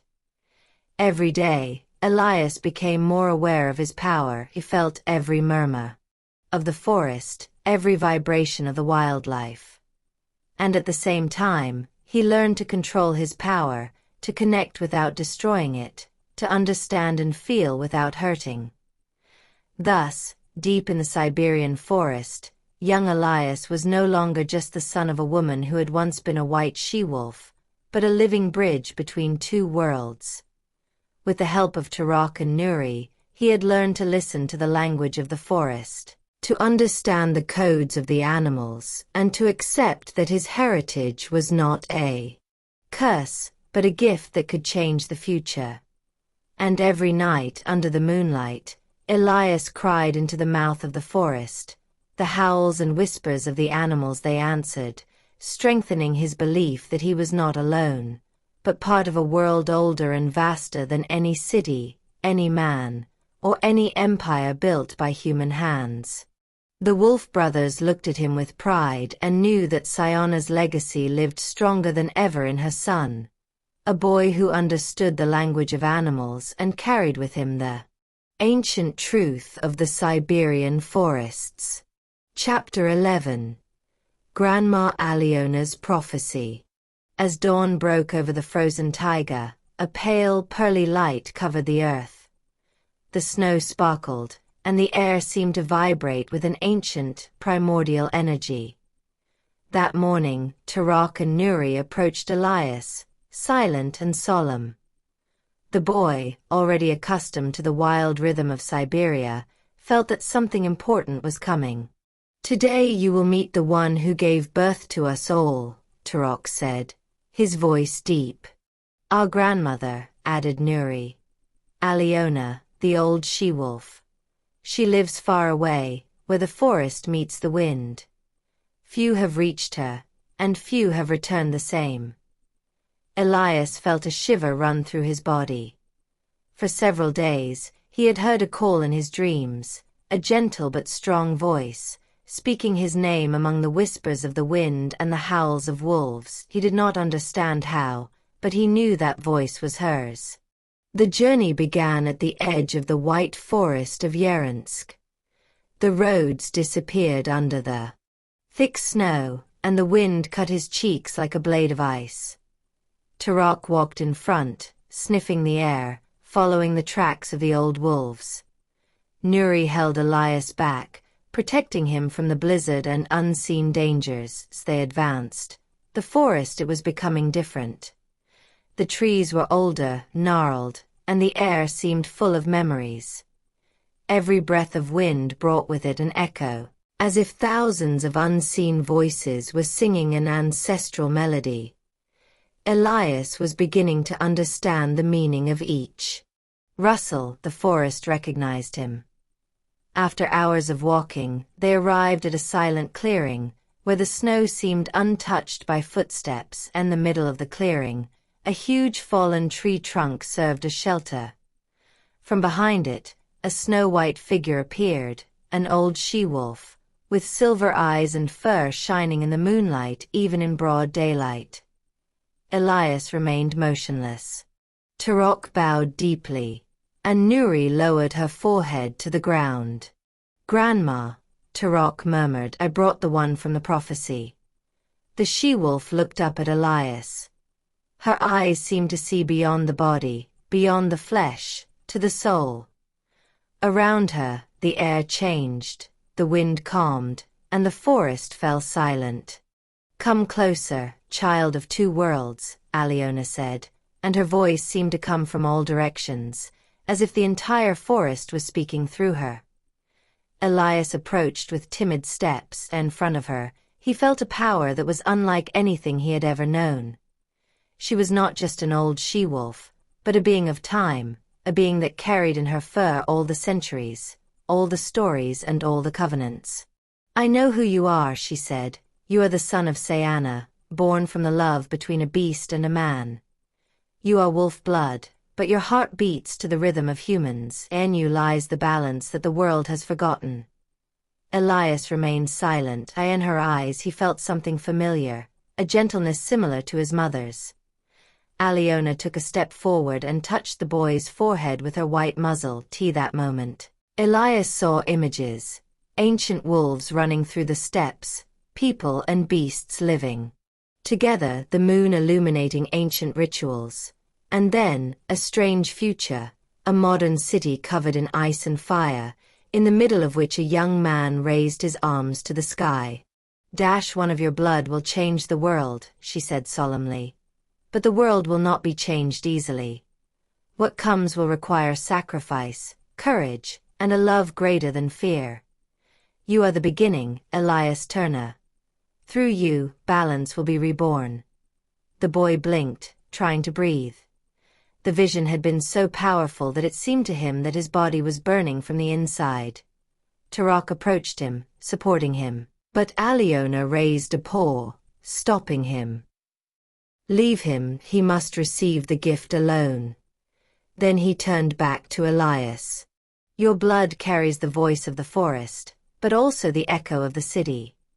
You will go back among the people, and you will bring with you a new light. You will show the world that nature is not the enemy of man, but his mother. That wolves are not beings to be feared, but the guardians of a lost balance." Elias listened in silence. A fear mixed with awe was born in his heart. He did not know if he could be that chosen one, that changer of the world, that his grandmother spoke of. "But I am only a man," he said, his voice trembling. "I do not have the power to change anything."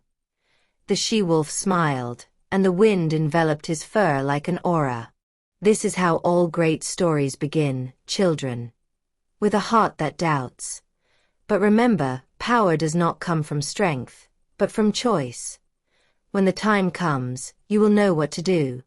She turned to 𝕭𝖃 and 𝖵𝖃. "You, my sons, have guarded his path. Now he must walk alone. You will no longer be able to protect him." The brothers bowed, and a silent pain was read in their eyes. They had loved Elias as their own son, but they knew that his destiny exceeded the borders of their world. Aliona approached Elias again and whispered, "When you hear the wind calling your name again, do not be afraid. It will be a sign that the time of prophecy has come." Then, the old she-wolf retreated into the clearing, and her body merged with the fog and snow. In a few moments, there was nothing before them, only her deep footprints in the mist and a faint scent of chamomile and wind. Elias stood there silent, feeling the tears freeze on his cheeks. For the first time in his life, he felt the weight of a destiny that was not chosen, but accepted. On the way back, no one spoke. But the forest had murmured something new, a quiver of expectation, as if everything, even the air, knew that a new era was about to begin. 𝕭𝖃 looked at Elias and said quietly, "You have been blessed. But blessings do not come without a price. Learn, prepare and remember, grandmother is never wrong." And Elias, looking at the gray sky of Siberia, felt Aliona's voice again in the depths of his mind, "One of your blood will change the world." Those words would haunt him for years, transforming from echo to destiny, from fear to calling. And so, in the depths of the Siberian winter, under the eternal gaze of wolves and the moon, a new promise was born, not only between family and nature, but between the past and the future. Because the blood of wolves does not die.It is transmitted, transformed, and sometimes reborn in the form of a young man who carries within him the destiny of an entire world. Chapter 12. The Blood Oath. Night had descended over the Siberian taiga like a sheet of black velvet, sprinkled with the cold diamonds of the stars. The air was clear and bitter, and the moon, large and round, illuminated the forest with an almost painful clarity. Deep in a hidden clearing, where the old trees formed a natural circle, the wolf family had gathered for a ceremony that had not been held for generations. It was the night of the blood oath, an ancient ritual, known only to those who carried the bond between man and beast in their veins. Sion, Irina, Elias, 𝕭𝖃 and 𝖵𝖃 stood together, surrounded by a pack of wolves that guarded the silence. With an almost religious solemnity, each of them felt as if time had stopped. Elias, dressed in a thick fur coat, felt small under the weight of their gazes. Although the cold cut skin, a strange warmth floated in the air, a living, ancestral energy. Sion held his hand and felt his pulse, beating rapidly like a war drum. "Are you sure we have to do this?"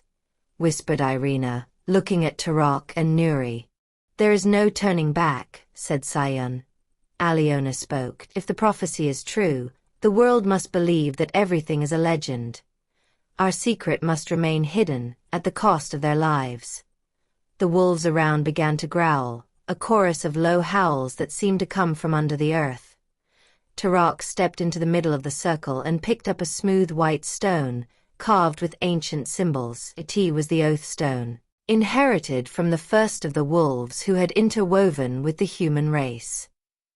"Tonight," 𝕭𝖃 said, his voice ringing like thunder in the silence of the forest, "our blood will unite in an oath. Those who bear the wolf family name, human or not, will swear silence. Whoever breaks the oath, whether in flesh or spirit, will pay with their lives."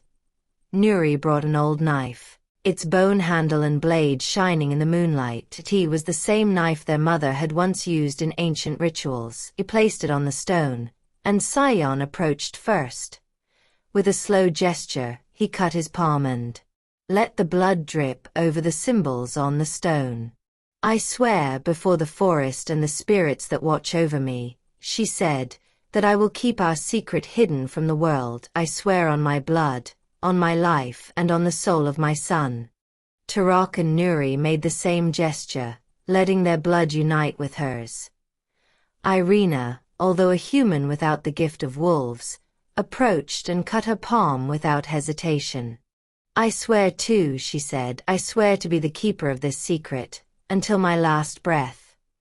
When his turn came, Elias stopped for a moment. He felt a mixture of fear and pride in him, a force that tensed his muscles and enveloped his mind. He looked at the knife and saw the reflection of the moon in it, like a coal.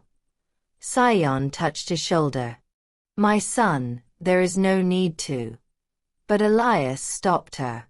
No, mother, I swear to, I am part of you. If your blood gave me life, then that same blood will carry the oath. He took the blade and cut his palm, and the red drops fell onto the already stained stone. That moment, a strong wind swept through the clearing, lifting the snow into a sparkling whirlwind. The wolves raised their heads and began to howl, a deep, pure howl, like a prayer. Aliona was not there, but her presence was felt in every corner of the air. The forest vibrated. The wind seemed to answer. Them and the sky, covered with silver clouds, lit up for a moment, as if the spirit of the old she-wolf was blessing the ceremony. Tarak placed his hands on the stone and spoke the final words. By blood we are bound, by silence we will live, by love and death we will endure. Everyone repeated the words, and their voices united in an echo that rose to the sky, passing over the trees, over the mountains, over all of Siberia. For Elias, that moment was like a revelation. He felt something inside him change, a vibration in his chest, a warmth that rose through his arm to his temples. Voices echoed in his mind, howls, whispers, old songs. He understood, for the first time, what it meant to be of the blood of wolves. After the ritual, the fire lit in the middle of the clearing burned for hours, spreading the smell of resin and smoke.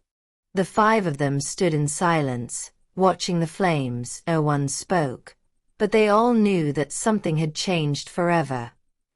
Irina was the first to break the silence. Now what comes next? Tarak looked at Elias. He must return to the world.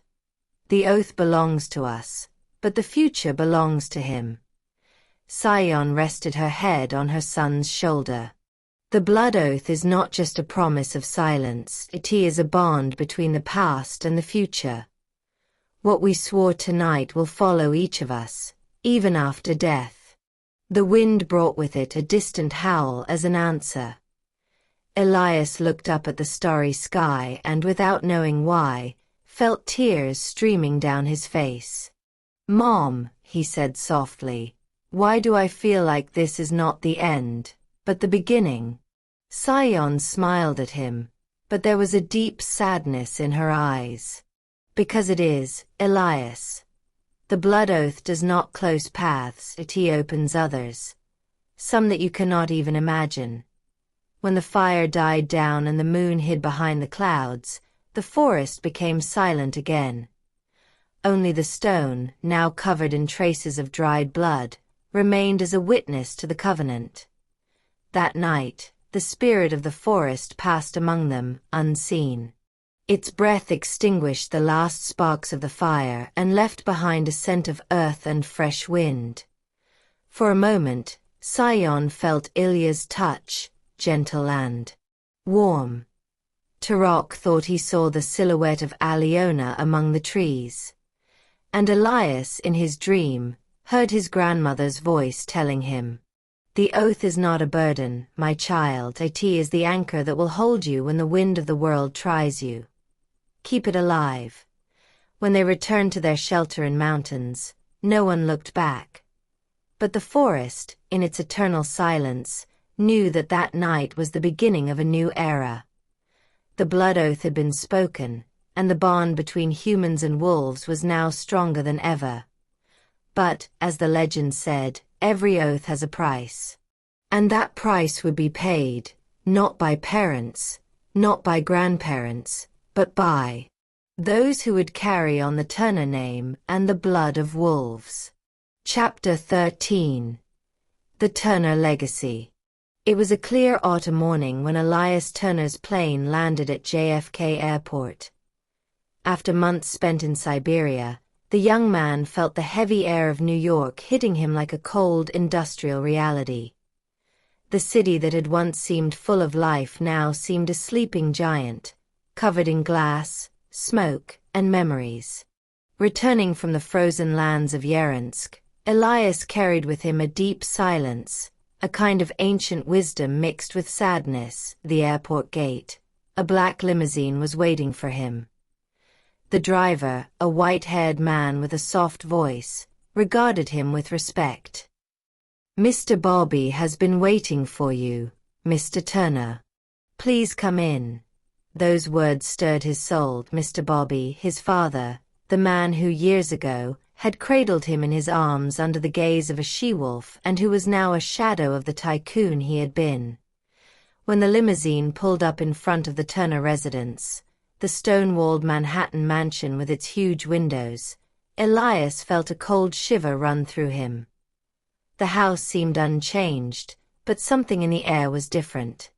The silence around it had a heavy weight. In the main hall, portraits of the old Turners stared out from gold frames, businessmen, steel builders, dreamers of empires.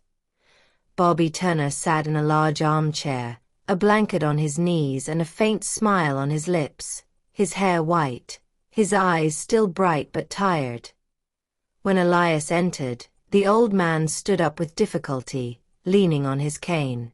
"Elias," his voice broke, but then he continued, "You turned around." Elias approached and took his hand. "I came as quickly as I could. I received your letter." Bobby nodded and looked out the window, where autumn let the leaves fall over the old garden. "I knew you would come. Everything must be said at the right time." For a few moments, there was silence between them. It was a silence that said more than any words, the silence between a father and a son who had lived in two different worlds.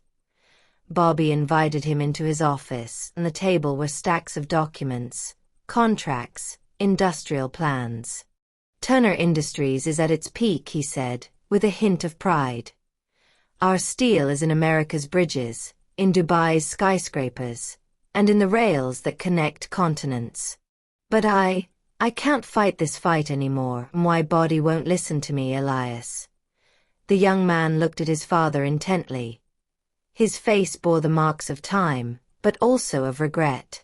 "Why are you telling me this now?" Elias asked. Bobby smiled. "Because it's time for the Turner legacy to move on. And you're my only son." Elias stood still. He felt his heart beating too fast. "Me? But I'm not the right man. I was never like you, Dad." Bobby cut him off, raising his hand. "You are more than I was. You have within you the power of our blood, but also something else, something I never had, the connection with nature. I built empires of steel, but I forgot to listen to the wind. You can unite them both." Elias felt a lump in his throat. He remembered the words of his grandmother Aliona from Siberia, "One of your blood will change the world." Perhaps that moment had arrived. In the following days, the two spent a lot of time together. Bobby showed him the old archives, the expansion plans, the names of the people who ran the key departments. "These people believe in steel, son. You have to teach them to believe in man." "In man?" Elias asked. "Yes, because steel without a soul is just rust. And today's world has forgotten the soul. You'll see, when you take over the company, that business is a jungle. But you were raised by wolves." His father's bitter smile hid a silent pride. Elias understood that it was not just a metaphor. The Turner legacy did not mean only money, buildings and shares. It meant the responsibility to maintain the balance between what is human and what is ancestral. In the evening, when he was left alone in the garden, Elias felt the breeze of the wind that brought him echoes from the Siberian taiga. Those moments, he heard the voice of his mother, 𝖂𝖑𝖋. Blood does not lie. But it does not bind you either, it teaches you to choose. The next day, Bobby called him back to the office, and the desk, a thick file with the company seal. It's my will. Everything is clear in it. You are my legal successor. But I have something else for you. He opened a drawer and took out a small black wooden box. Inside was an old silver medallion, engraved with a strange symbol, half wolf, half man. What is this? Elias asked. I found it years ago in a village in Siberia. I was told that it had belonged to a man who sacrificed his life for the woman he loved. I didn't know what it meant then, but I think you do. Elias looked at it for a long time. The symbol was familiar to him. It was the sign of Ilya's clan, his mother's protector. In that moment, everything connected. Love, sacrifice, legacy. In the last weeks of his life, Bobby had become more serene. He spent his evenings watching the sunset over the city, holding an old photograph of 𝖂𝖑𝖋 in his hands. She was always stronger than me, he told his son. You look like her. Maybe one day the world will learn from you what we have forgotten, to live in harmony with what we cannot control. When Bobby Turner passed away, the city fell silent for a moment. Companies, stock exchanges, newspapers, all paid tribute to him. But for Elias, the pain was personal. He had lost his father, his mentor, and the last pillar of humanity in his life. The funeral. 𝖂𝖑𝖋 came dressed in black. She was beautiful, but her gaze betrayed a silent suffering. She approached her son and touched his cheek. Now you are the master of his world. But don't forget your world, Elias. Be the bridge between them. After the ceremony, Elias entered his father's office alone. On the wall hung an old portrait of Bobby, smiling triumphantly. The young man approached and lit a candle. Father, he murmured, I don't promise you that I will continue everything like you. But I promise you that I will do it my way. And for the first time, you feel that the Turner legacy was not a burden, but a calling. And the months that followed, Elias took over the company. He surprised the board of directors by announcing a new direction, ecological projects, regenerative materials, collaborations with organizations to protect nature. Many looked at him as a dreamer. But, slowly, the world began to listen to him. The newspapers wrote, Elias Turner, the tycoon who wants to heal the planet. But no one knew the truth. He didn't just want to heal it, but to reconcile it with himself. One evening, in the same office, 𝖂𝖑𝖋 and Irina visited him. Moonlight was streaming through the windows, and the silver medallion on the desk shone. You did what you had to, Irina said. I have only taken the first step, Elias replied. My father left me an empire of steel. But I want to build one of light. 𝖂𝖑𝖋 smiled, her grey eyes sparkling in the night. That is the Turner legacy, son.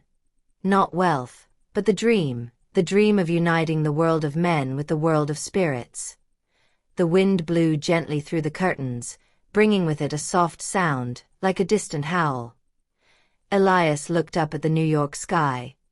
Through the clouds, the full moon shone above the city of steel.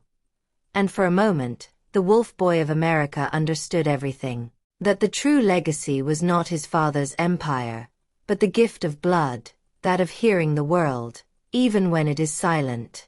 Chapter 14. Wolves Among Men. Morning fog was rolling in over the skyscrapers of Manhattan, and from his office on the 84th floor of Turner Tower, Elias Turner watched the city come to life. Thousands of people hurrying, sirens, lights, coffee smoke steaming through the windows. Everything was alive, and yet he felt far from that life. Since he had taken over his father's empire, the world of steel had become a glass prison for him. Every day, he signed contracts, attended meetings, talked about numbers and profits. He liked order and discipline, but a part of him remained restless, wild, undisciplined. Behind his gray-gold eyes hid something that neither businessmen nor politicians could understand, the call of blood. Night, in his apartment at the top of the tower, Elias would wake up from heavy dreams. He would see forests covered in snow, hear the howls of wolves, and feel the sharp Siberian wind caressing his face. He would get out of bed and go to the window, looking at the moon between the cold buildings. Each time, his heart would beat faster, fast, like an echo of hearts that had once beaten in the forests, under the frozen stars. The call never dies, it is transmitted. That's what Tarak, his wolf uncle, had told him on the night of the oath in the taiga. Elias had tried to ignore those words, to get lost in the modern world, but now he understood that blood could not be buried under skyscrapers.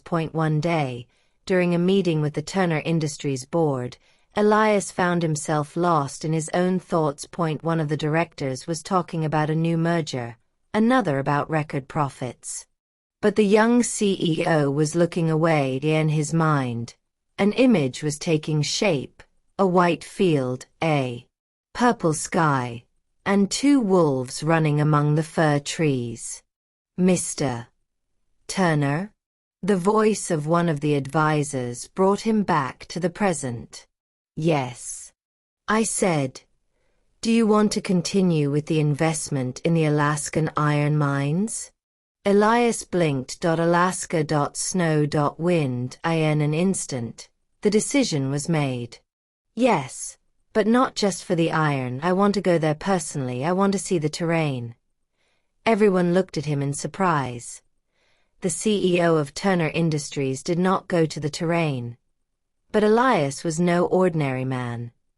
That evening, 𝖂𝖑𝖋 visited him in his office. She wore a gray dress and an air of melancholy.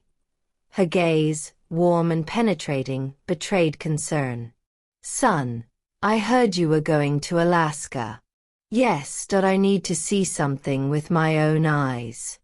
Something or someone? She asked with a sad smile. Elias did not answer. But 𝖂𝖑𝖋 understood. She had known 𝕭𝖃 herself too well. The call of the forest is not easily extinguished. You will leave, but don't forget, she said, touching his arm. You live between worlds, don't get lost in one alone. The night before he left, Elias couldn't sleep. He walked around the apartment, listening to the sounds of the city. Then, at a certain point, the rain began to fall, heavy, cold, with an earthy smell, a smell that didn't belong in Manhattan at all. He approached the window and closed his eyes. In the raindrops, he could hear howls. He could hear 𝕭𝖃 calling him. It's time to remember who you are, the wind seemed to be telling him. Elias felt something strange then, a vibration deep in his chest, like an echo of his heart. A weak but clear voice whispered in his mind, you are the wolf that walks among people, don't be afraid. A few days later, Elias flew to the frozen north of America. Alaska welcomed him with its wild silence, with endless forests and ice-capped mountains. While the Turner team inspected the industrial sites, he always moved away from the group, walking alone through the forest.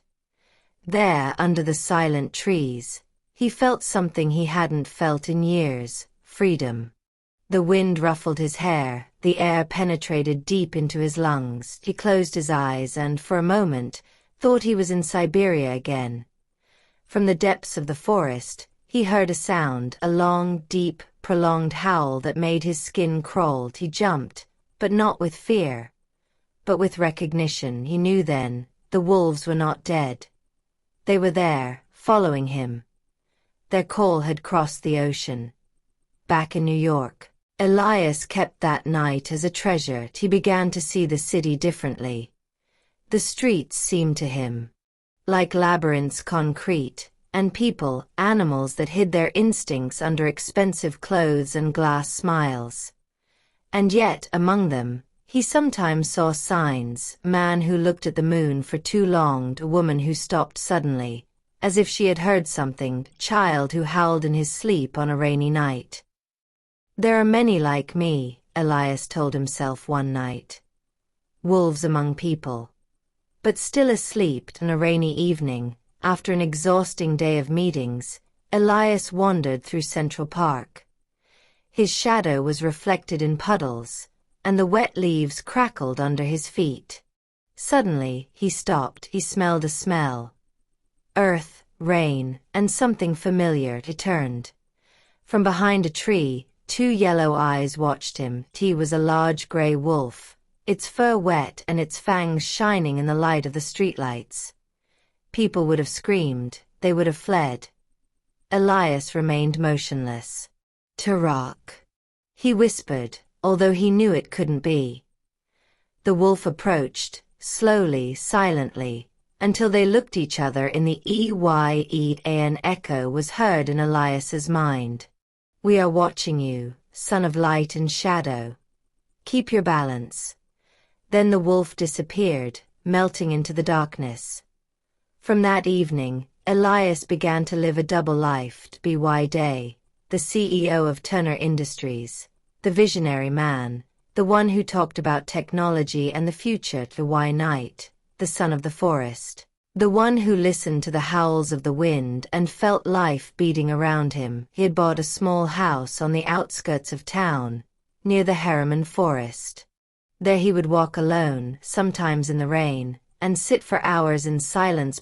One of those nights, he saw the full moon in the sky, half hidden by clouds. He looked up and howled softly, a barely perceptible sound, but enough to vibrate his soul.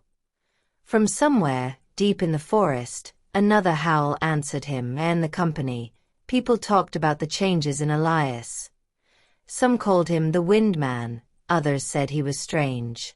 But those who looked into his eyes felt something strange, a quiet strength, a natural authority, as if they were looking at a gentle predator. In the morning, during a conference, a reporter asked him, "Mr.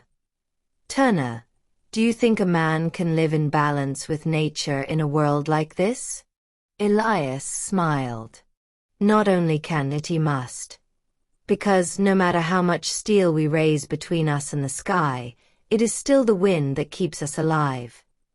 The audience applauded, but in that response there was more than just an ecological speech. It was the voice of a legacy that continued to live. On rainy nights, Elias climbed onto the roof of Turner Tower and listened to the city. Amidst the noise of the street, sometimes he thought he heard howls. Other times, just the wind. But deep in his heart, he knew that his uncles were there, not just Tarak and Nuri, but all those who carried the ancient calling in their blood.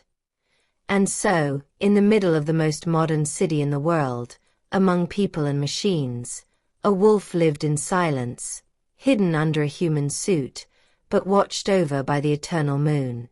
Elias Turner, son of the she-wolf and the steel magnate, had become what fate had decided centuries before, the bridge between two worlds, the man who heard the wind and answered with his heart.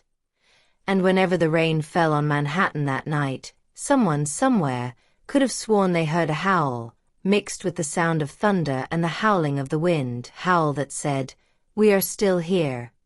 Wolves among men. Chapter 15. The New Generation. The sunlight reflected off the glass facades of Manhattan, and the city vibrated in its usual hurried, noisy, lively rhythm. For Elias Turner, the days had become a succession of meetings, negotiations, and promises about the future. But despite its grandeur, the modern world seemed to him increasingly devoid of mystery. Everything was logical, calculated, measured, and he, the son of a she-wolf and a steel magnate, longed for something he could not explain, the hidden truth behind the world. One rainy afternoon, while he was at a conference on sustainable energy and the new frontiers of urban civilization, A young journalist asked for the microphone. She was wearing a simple dress, a blue coat, and a look that seemed to read beyond words. "Mr. Turner," she began with an unmistakable Russian accent, "do you consider yourself a man of science or a man of nature?" The whole laughed softly, but Elias did not. He looked her straight in the eyes, and those icy blue eyes. He saw something familiar, something old. "I believe a man cannot be complete without both," he replied calmly. "Without a connection to nature, science remains an empty shell. And without science, nature remains an untouched mystery." She smiled subtly. "Well said. There is a saying in Russia, 'The wolf who forgets the forest loses his soul.'" A shiver ran through Elias' spine. Her name was Elena Petrova, an investigative journalist, a graduate of Moscow University, sent to New York for an article on modern myths and their archaic origins. But her real subject was something else, the legend of the Wolf Brothers of Yerensk. A few days after the conference, Elena asked for a personal interview. Elias, although he usually avoided the press, accepted, not out of vanity, but out of an inexplicable curiosity. The meeting took place in a small cafe in Greenwich Village, on a rainy evening. She came with a worn notebook, full of notes, and an old photograph, a woman with amber eyes, dressed in a fur coat, standing in front of a wooden hut. "Have you ever heard of 𝖂𝖗 the wolf?" she asked him directly. Elias felt his breath catch in his throat. "It's just a legend, isn't it?" he said, pretending to be calm. Elena looked at him carefully. "Maybe. But I found documents, old articles from Yerensk, testimonies from locals. They all talk about a woman who could understand animals, who disappeared from Siberia and was last seen in America." Elias hid her anxiety behind a sip of coffee. Her voice seemed to touch an old wound. "And what do you hope to find?" "The truth," she said simply. "Maybe legends don't die. Maybe they just change form. And I think some of them live among us." Since then, their meetings have become regular. Officially, Elena was writing an article about the roots of modern wolf myths. Unofficially, a dangerous bond was born between the two, a mixture of fascination, attraction, and destiny. Elias watched her speak, gesturing with passion, and he saw in her a reflection of his young mother, that combination of fire and courage, of fragility and strength. "The wolves in our legends," she told him, "are not just animals. They are guardians of balance. They live between worlds, between humans and spirits, between light and darkness." Elias smiled. "Maybe you're right. Maybe some people are born between worlds." She laughed, thinking it was just a metaphor.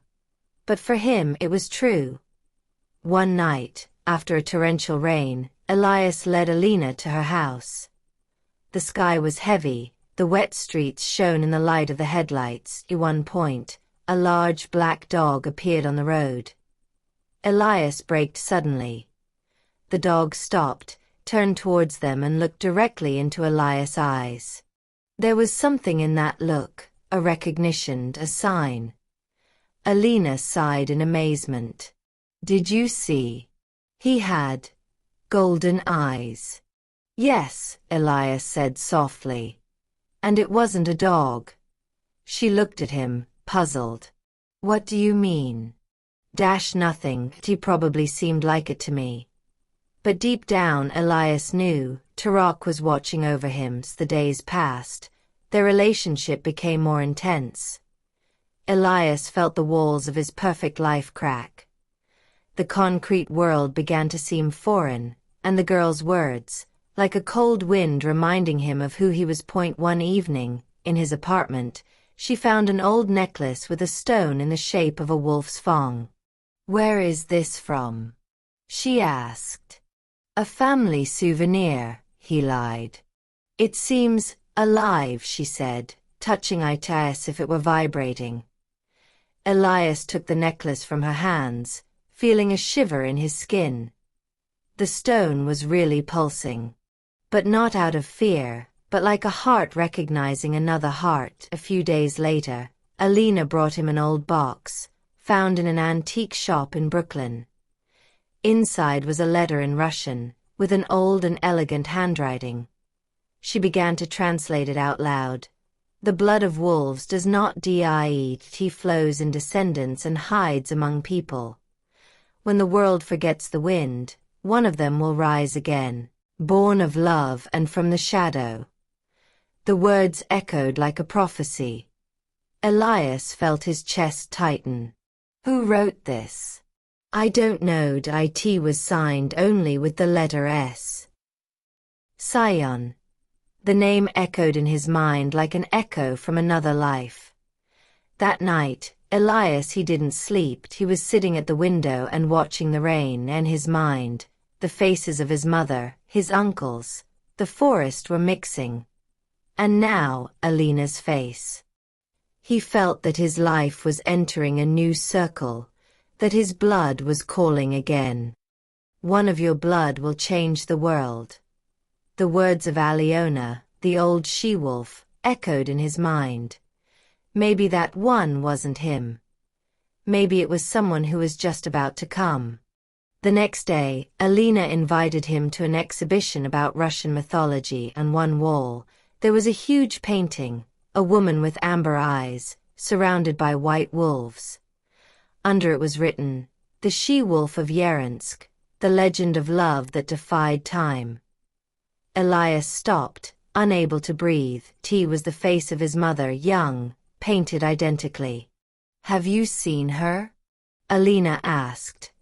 Legend says that she fell in love with a man and gave birth to a new race of beings, between wolf and man.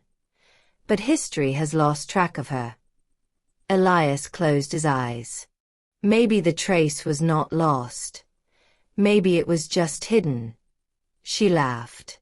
"You speak like a man who believes in magic." "You must not believe in magic," he said, "but in blood." In the days that followed, the connection between them became deeper and deeper. Elias felt a calling to her, one that had nothing to do with reason. It was as if their destinies had met before birth. Alina, without knowing it, was penetrating deeper and deeper into the secret of the Turner family.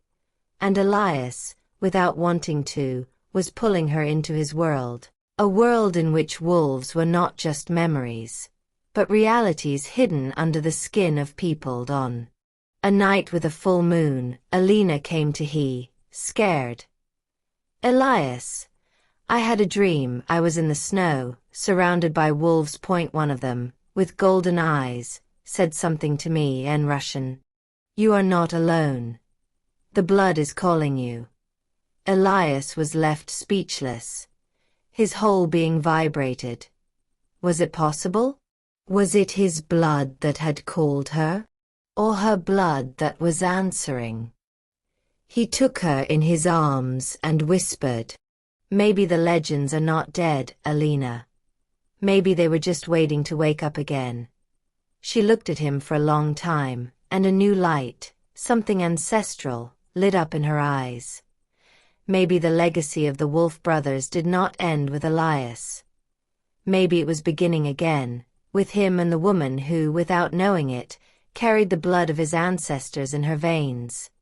And so, in the heart of New York, among people and shadows, a new generation was being born, one that would restore the balance between instinct and reason, between man and nature, between love and mystery. The circle was closing, but with it, a new story was beginning. Chapter 16. A Forbidden Love. Love was born between them not as a coincidence, but as a recall of an ancient destiny, written in blood and in the silence of the forests. Elias Turner and Alina Petrova did not seek love, it found them, just as the wind always finds the branch that breaks, just as wolves find themselves under the same moon and a world ruled by steel, money and appearances, their connection was a living mystery. Elias, the heir to the Turner Industries empire, lived between the lights of the city and the shadows of his ancestral blood. Alina, the journalist from Russia, brought with her the scent of the snows of 𝖂𝖗𝖔𝖋, the mystery of myths and the courage of those who are not afraid of the truth. What united them was not just attraction, it was recognition. In her blue eyes, Elias saw the same flame that he had once seen in the gaze of his mother, Sion. And in him, Alina, she felt something she couldn't explain, a wild force, a quiet fire, a danger that attracted and scared her at the same time. Their love began like a silent storm. The first evenings spent together were filled with long conversations about myths, about the meaning of life and the belief that people can be more than just bodies. Elias told her about his childhood, about the strange dreams in which he heard wolves howling, and about the strange feeling that someone was always watching over him. Every time there's a full moon, he had told her one evening, I hear something. Like a song, it's not in my head, Alina, it's real, I feel like it's calling me. Alina listened to him fascinated. Maybe it's the voice of your ancestors, she said with a smile. Maybe not all of them were human. He fell silent, feeling that her words were truer than he imagined. Love was growing between them, but deep in Elias' heart a terrible fear was born, that his blood, the legacy of wolves, could bring misfortune to the one he loved. One winter night, when the snow had fallen over the city like a cloak of silence, Alina came to his apartment. The fire was burning in the fireplace, and the air smelled of wood and red wine. She was wearing a simple black dress, but her eyes shone like two stones of melted ice. Elias looked at her and felt how everything that connected him to the world was falling apart. I can't, he said suddenly, standing up, I can't go any further.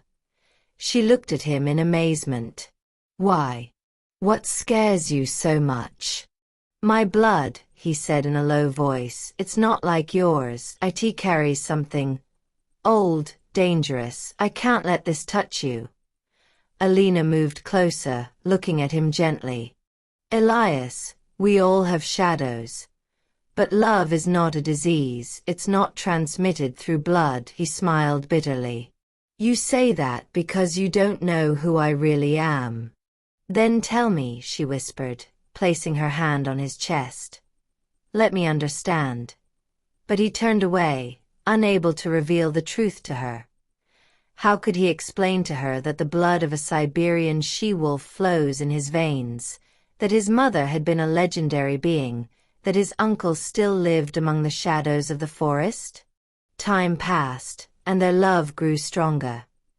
Elias tried to convince himself that he could protect her through silence, but silence only pushed him away from her. One night, Alina dreamed the same dream that Elias often had, an endless forest, wolves running under the moon, and a woman with black hair watching them. When she told him the dream, Elias was speechless. The woman had golden eyes? He asked. Alina nodded. Yes, and he said one word to me, guard it. Elias knew then that the spirit of the forest had not left him.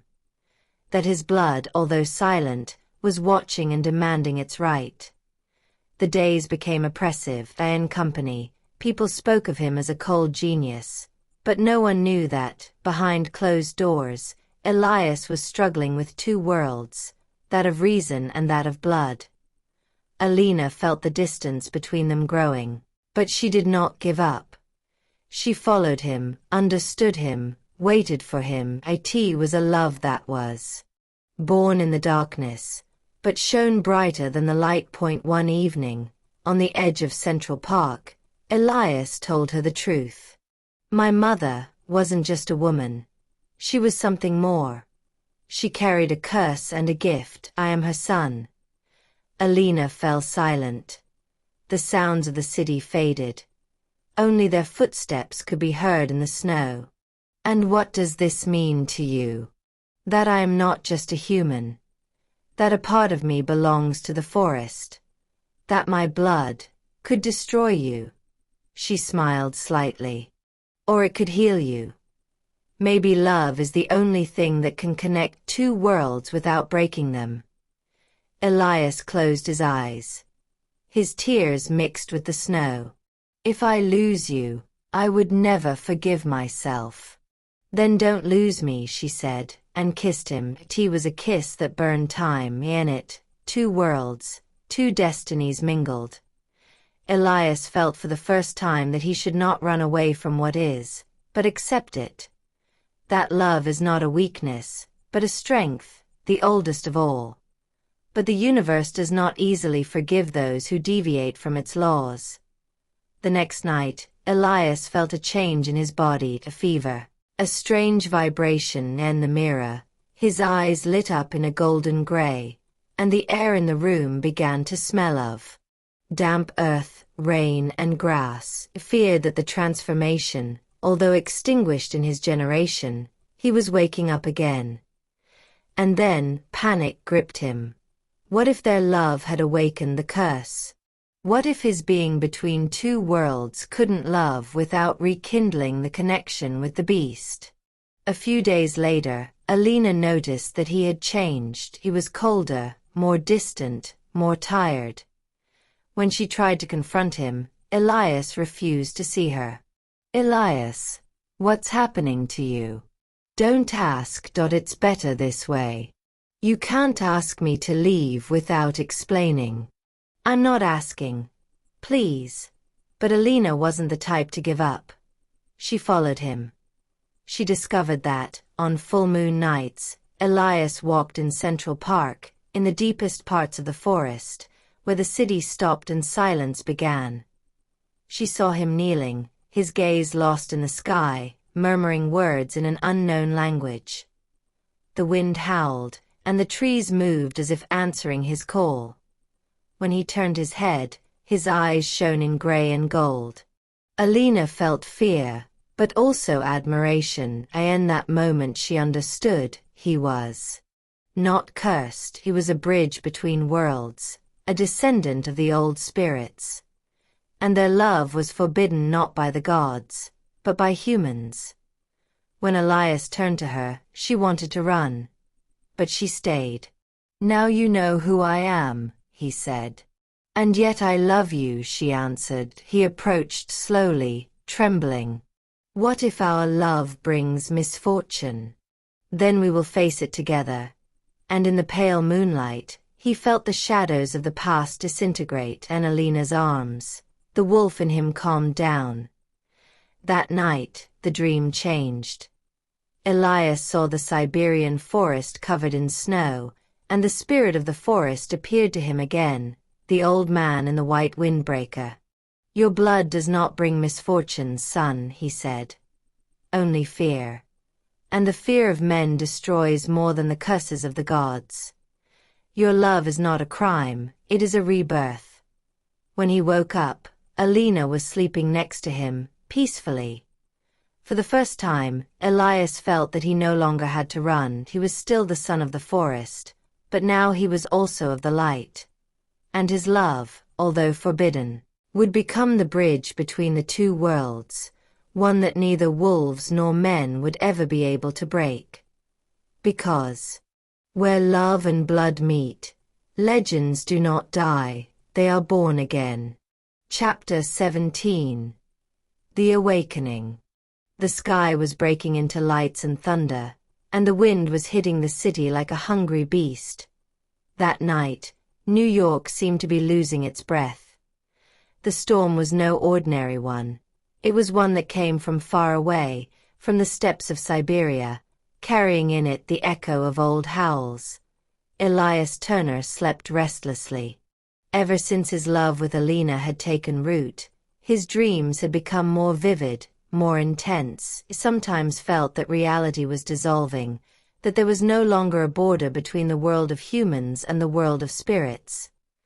That night, His sleep was broken by a long, heartbreaking howl, a sound that seemed to come not from outside, but from the depths of his blood. He stood up suddenly, breathing hard. The window trembled under the pressure of the wind, and in its glass the face of a grey wolf, with golden eyes, was visible for a moment. His heart began to beat. It was not a hallucination. It was a calling. Elias opened the window. The cold air took his breath away, but in that cold there was something familiar, the same air of the Siberian nights in his dreams, the same scent of snow and untouched earth. Awakening, a voice whispered in his mind. It was an old, deep voice, as if the earth itself had spoken. And then his body was gripped by a new energy. Vibration ran through his veins, and each heartbeat seemed like an echo of the storm. He fell to his knees, trembling, felt the blood of his ancestors move within him, awakening a force that had been dormant for generations. But it was not pain. It was power. His eyes gradually changed, the metallic gray deepened, taking on golden reflections. In that moment, Elias understood. It was not a curse that it was not returning, but a gift that was awakening. The storm was howling, but in it Elias heard something else: voices, howls, the hearts of those before him. Tarak, Nuri, Sion. The family names rang out like an incantation. He saw their faces in his mind, his mother's brothers, his uncles lost in the snow, his mother standing in the middle of a forest of fire and ice, her hair fluttering and her gaze full of gentleness. And then, the old spirit of the forest appeared, the same one who had appeared to him in his dreams. He wore a white windbreaker, and around him the light curved. "You have avoided blood for too long," the spirit said. "But you cannot run from what you are. The forest has not forgotten you." "Why now?" Elias asked, his voice trembling. "Why do I feel this?" "Because the balance has been broken. The world of people has forgotten the old laws. You are the bridge, the one who must bring peace again between what is wild and what is civilized." Elias closed his eyes, and in the darkness he saw two worlds, one of skyscrapers, cold and artificially lit, and one of infinite forests, where everything breathed and lived. The spirit reached out to him. "Rise, son of the wind and blood. The call is not a curse, it is an inheritance." When Elias stood up, he felt the world differently. He heard every sound, the heartbeat of a dove under the roof, the rustle of rain on the leaves, the electric vibration of the city. His senses had amplified. The smells had form, the colors had sound, and time seemed to flow more slowly. And the mirror, it was no longer just the man, it was something more. From the depths of his being, a voice told him, "Do not be afraid. The wolf is not the enemy of man, but his shadow." Elias looked up at the black sky. Lightning lit him up from time to time, and in that sparkling light, he glimpsed for a moment three huge wolf silhouettes, outlined in steam. Tarak, Nuri, Sion. They all looked at him, proud. Alina entered the room a few minutes later. She was wet from the rain, scared by the storm. "Elias, what's happening?" When she saw him, she was speechless. A golden light, almost invisible, enveloped her body. He seemed like a living flame. "Don't be afraid," he told her, "it's not bad." She moved closer, feeling the warmth around him. "You're different." "I woke up," he answered. Not from sleep, but from oblivion. He took her hand, and she felt the vibration of that power. It wasn't violence, it wasn't animalistic, it was peace, it was communion. "What happened to you, Elias?" The blood woke up, but not as a burden, but as a calling. The time had come to understand why I live between two worlds. The storm continued to hit the city, but a strange peace had settled around them. The wind had died down, and the rain was now falling gently, like a blessing. Elias began to feel something strange, as if the city itself recognized him. Through the windows of the skyscrapers, the lights blinked in rhythm with his heartbeat. A dog on the street raised its muzzle and howled. Then another, and another. In a few moments, the howl spread throughout Manhattan. 𝖭𝖃 watched in amazement. "What's happening?" "They know," he answered. "I feel like something old has woken up. Something that never died." Elias went outside barefoot, letting the rain wash his body. 𝖭𝖃 followed him. The streets were deserted, and lightning lit the sky like wounds. In the midst of the rain, Elias looked up and howled. It was a howl not of pain, but of liberation, and it was the whole history of his family, all the suffering, all the loved. It was the howl of a new birth. And then something changed.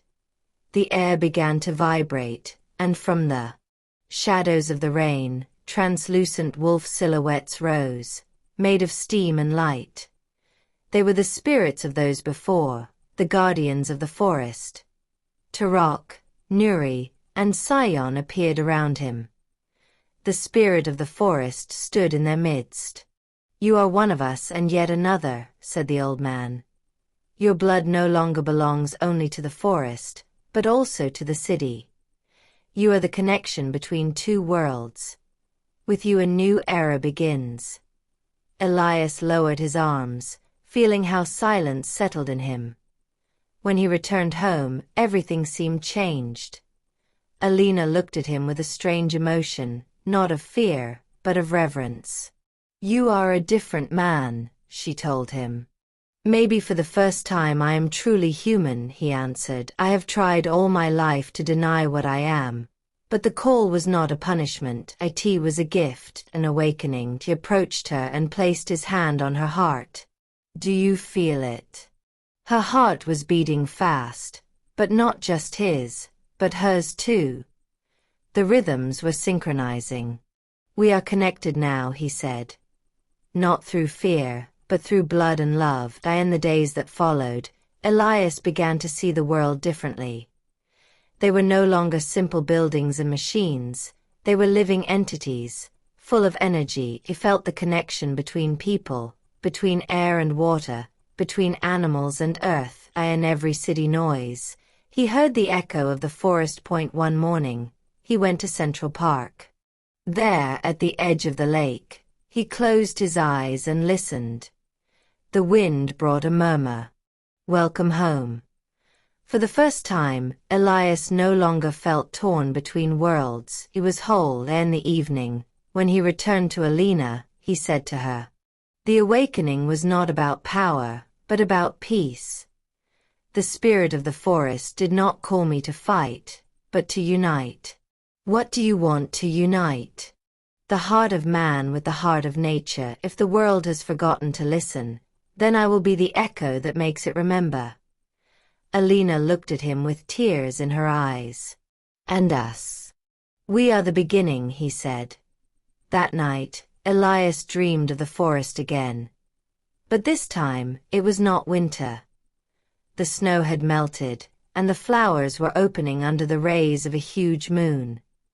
The spirit of the forest looked at him and said, "Your awakening is the beginning of rebirth. Your blood will no longer be a curse, but a covenant. Keep it clean, son of wolves." When he woke up, 𝖭𝖃 was sleeping next to him. The storm had passed, and a new day was dawning over the city, calm, clear, full of light. Elias stood up and looked at the sky. For the first time, he felt that he truly belonged to the world. For the first time, the call was no longer a burden, it was a promise. And in that silence, from afar, a wolf howled. Not of sadness, but of joy. Because the awakening was not the end of a story, it was the beginning of a new era. Chapter 18. The Investigation. Night had fallen heavily over Manhattan, tea was raining lightly, and the shiny streets reflected the neon lights like broken mirrors. In her small journalistic office, Alina Petrova was hunched over a stack of old files on the desk. The pale light of a lamp beat over the yellowed pages, over photographs and investigation notes. In the last few weeks, something had changed inside her. After the night Elias had awakened, Alina felt that she could no longer remain just a spectator. Her journalistic curiosity was intertwined with a deeper need to understand who he really was and who his mother had been. Once, she had read about a series of unpublished articles by Michael Benson, the journalist who had mysteriously disappeared years ago. There was talk that he had evidence of a creature living among people, a woman who, one night in the Bronx, had transformed into a wolf. The story had been dismissed as a fantasy, an urban legend. But now, after everything she had experienced, Alina knew that it was not just a legend. The next day, she went to the archives of the New York Tribune newspaper, where Benson had worked. He took a few phone calls and a few promises for an elderly archivist to let her browse the old files. A dusty label read, "Undisclosed Project, The Case of the Wolf Woman, 1996. Alina opened the box. Inside were photographs black and white, some scratched, some faded. The first image made her jump. It showed a woman running through the ruins, in the moonlight, with long hair and eyes bright as molten metal. The face was only partially visible, but it was impossible not to recognize the resemblance. "Sion," she whispered. On the back of the photo was written in ink, "Bronx, 1996, the attack at the old docks." Her heart began to beat wildly. All the pieces of the puzzle were coming together now. Elias had told her that his mother had been from Russia, that she had come from a place called 𝖂𝖗𝖃, but he had never told her the details. Everything was shrouded in mystery, as if a part of Siona's life had been intentionally erased. Alina continued searching. In a thin file, she found investigative notes. Benson's writing was hurried but clear. The woman first appeared in the Bronx, on a full moon night. Witnesses say she saved a little girl from the hands of a gang. But the descriptions differ. Some saw a woman, others a huge animal, half man, half wolf. The police classified the case as a collective hallucination. I don't believe that. I've been following her for days. She lives on the outskirts, in an old building. Her name is 𝖂𝖗𝖗. She speaks little, she has a Slavic accent. Her eyes are not human. The photo. It's proof. Alina bit her lips. In the corner of another sheet was a newspaper clipping. Journalist Michael Benson mysteriously disappears, 2004. Meanwhile, the clock showed almost midnight. Alina ran her hand through her hair, wondering whether to continue. But something deep inside her told her she had to find out everything. She took out another photo from the folder. In it, Sion was holding a child in her arms, a baby with gray-blue eyes. On the back, a note. Turner Industries, child's name, Elias. Everything stopped. Alina's heart clenched painfully. She held in her hand the proof of a hidden, forbidden history. The next day, Alina went to Elias. She found him in his office at Turner Steel, surrounded by documents and industrial holograms. He seemed calm, but there was always that shadow, that distance in his gaze. "You need to see something," she said, placing the file on the desk. Elias looked at her, amazed. "What is this?" "The Tribune archives. Michael Benson. The photos, and your mother's name." He slowly opened the file. The first image made him freeze. Sion, young, beautiful, but with the look of a hunted animal. "God," he murmured. "She never told me." 𝖭𝖓𝖐 placed a hand over his. I know it hurts, but you need to know everything. These images, these notes, speak of who you are. Of what you carry inside you. Elias read each page in heavy silence. With each line, he felt a part of him fall apart, but another was born. Half man, half wolf, savior and cursed.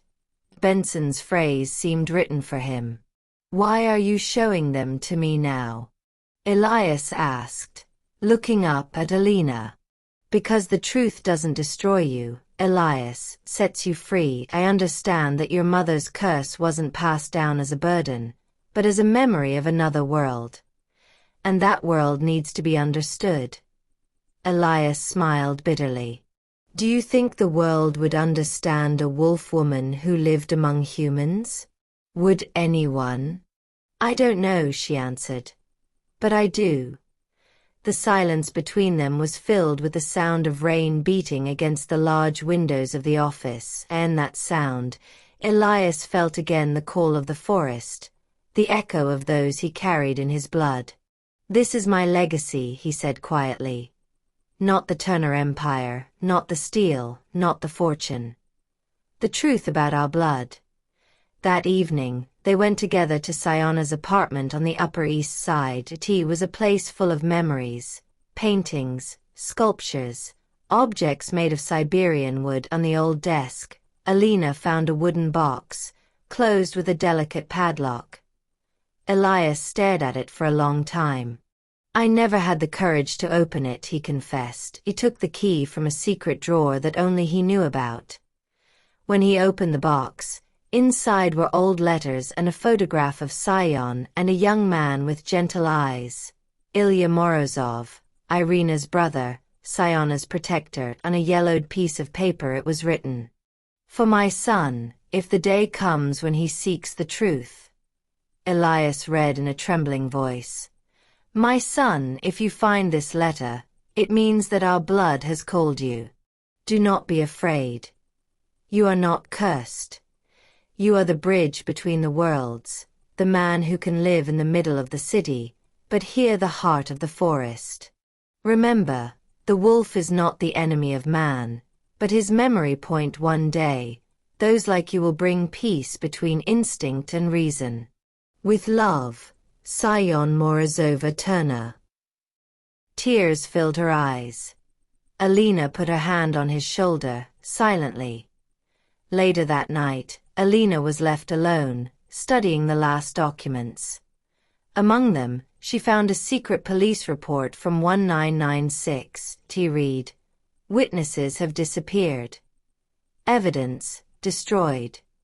The file is classified. We mention the possible involvement of unidentified forces.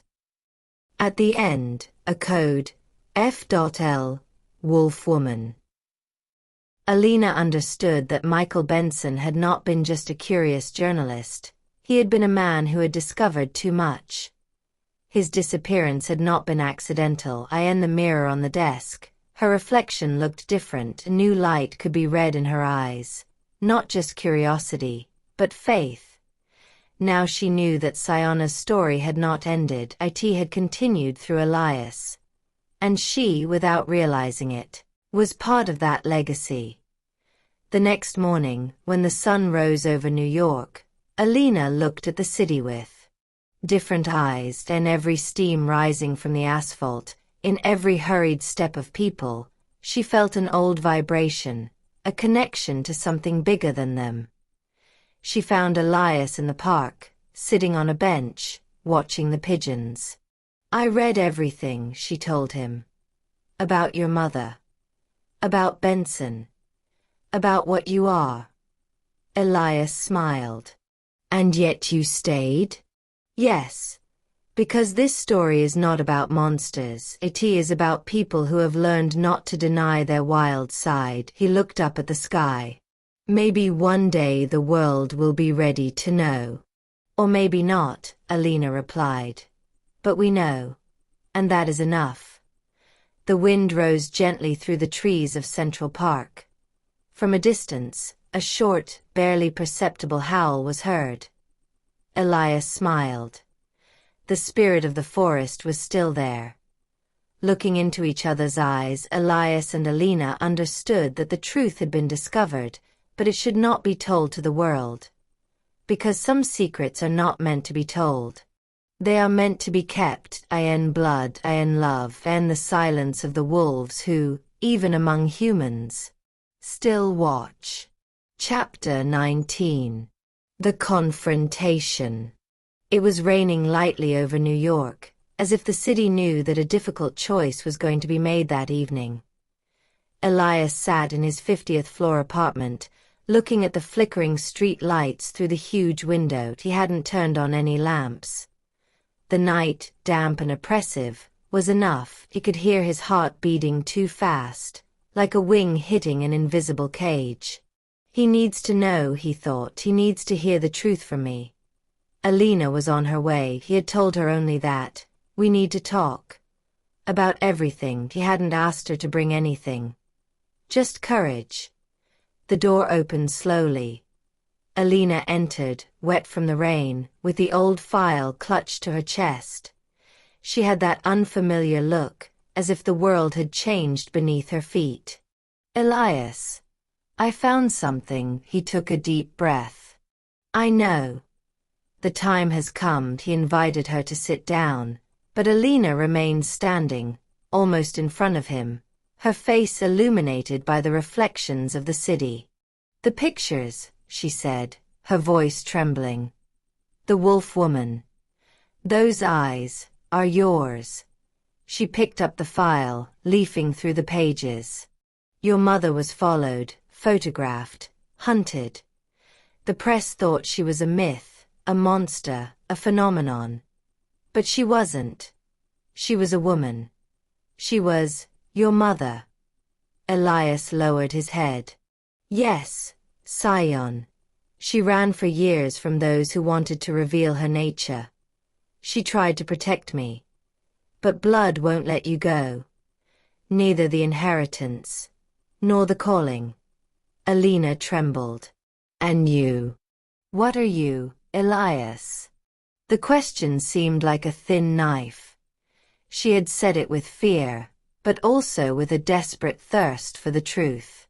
I am what my mother was. I am not a monster, 𝖭𝖏. But not just a human either. He looked up at her. His pupils had dilated, and for a moment, in the dim light, a golden lupin shadow lit up in his eyes. The blood of wolves flows through me. 𝖭𝖏 took a step back, instinctively, but did not run. I don't understand. How is that possible? Elias inhaled. It was time to break all the silences. The story begins long before me. With 𝖭𝖏 and her brothers, 𝕭𝖃 and 𝖵𝖃. With 𝖵𝖃, the village where winter seems eternal, where people still talk about the wolf woman. With Siberia, with the forest that never forgets. And with a covenant, older than any memory. She stood up, slowly, carefully, as if she was afraid that any sudden gesture would scare her. In Siberia, under the full moon, my family swore to keep the secret. Not to let the world know that wolves and humans can live in the same body. It's not magic, it's ancient nature. Ancient blood. 𝖭𝖏 listened to him, and her fear faded, giving way to a strange kind of fascination. And you? Have you inherited this? Yes, 𝖭𝖏 is their power. But also their burden. He ran his hand through his hair, tired. And you found the evidence. You say you want to write an article about the Wolf brothers. That you want the truth. But the truth can destroy everything. She bites her lip. Elias, I didn't want to hurt you. But I felt you were lying to me. That you were hiding something. And now I don't know what to do. As a journalist, I have one duty, woman, another. His heart sank. To me, you are more than a journalist. But I can't ask you to choose between work and me. I just ask you to understand, if this story comes to light, my family will be followed. Hunted. exploited. Not just in Russia. Everywhere. The rain was beating hard on the window, and the distant thunder sounded like a roar. "Elias," she said softly, "can I see? What are you? Really?" He remained motionless. "If I do, nothing will ever be the same. Not for you. Not for us. I want to know. I need to know." Elias closed his eyes. He felt his blood warming, flowing differently, like a vibration that went up his spine. He could hear his ancestors, their long howl, carried by the storm. When he opened them, his eyes shone like two amber embers. The pupils had widened, rounding slightly, like those of a wolf that looks not at the man, but at the soul. Alina inhaled sharply. Behind his eyes there was no anger. Not violence. There was a strange depth, full of loyalty, pain, and connection. To the earth itself. "Elias, you are beautiful," she whispered. Surprised, he blinked. He hadn't expected this. "Aren't you afraid?" "Yes," she admitted. "But I fear more what I would be without the truth." She approached him, raising a hand to his face. "It's you. The one I know. And the one I love." Her words struck like a warm light, melting all the shadows between them. Elias took her hand. "Alina, if you keep this secret, you will live with my burden. You will be tied to me forever. Your world will no longer be a world. It will be a forest. Wind. Howl. Night. And love, yes, but one on a knife's edge." "And if I reveal it?" she asked, her voice torn. He fell silent. There was no need to answer. "Would you ask me to give up on you?" she asked softly. "I would never ask you that," he replied. "Only you can decide." Alina went to the window. She looked at the huge city, the lights, the hurried people, the cars, the normality. The life she had grown up in, a world of words, articles, written truths. Then she looked at her reflection in the window and saw Elias behind her, a warm, strong shadow, between two worlds. She remembered their first steps together. The smiles. The questions. The way he listened to her. The way in which, in his presence, she felt protected. Without being diminished.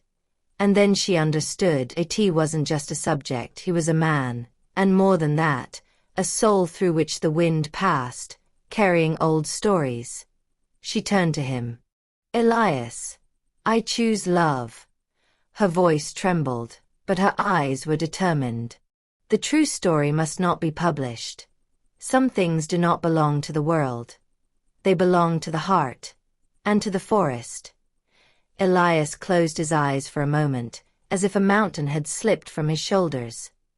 When he opened them, the lupin light had disappeared. Only the man remained. "Then, I swear that the secret will be ours. And only as long as you want." She smiled. She approached. She put the file in his hands. "Burn it, Elias. I do not want to live with temptation." He looked at her for a long time, not breathing. Then he put the file on the metal table, took Bobby Turner's lighter and lit it. The blue flame reflected in their eyes. "Are you sure?" he asked. "Yes." The paper turned black, then caught fire, and the images of Sion, the old traces, the articles, all turned to ash. The rain outside seemed to mourn the burned truth, but there was silence in the room. The silence of a promise. Elias pulled her gently into his arms, and she rested her forehead on his chest. "Alina, my world is yours, if you want it. But it's a world full of shadows. And light," she said. "I choose everything." And he caressed her hair, feeling a peace he had never experienced. "Then let it be so.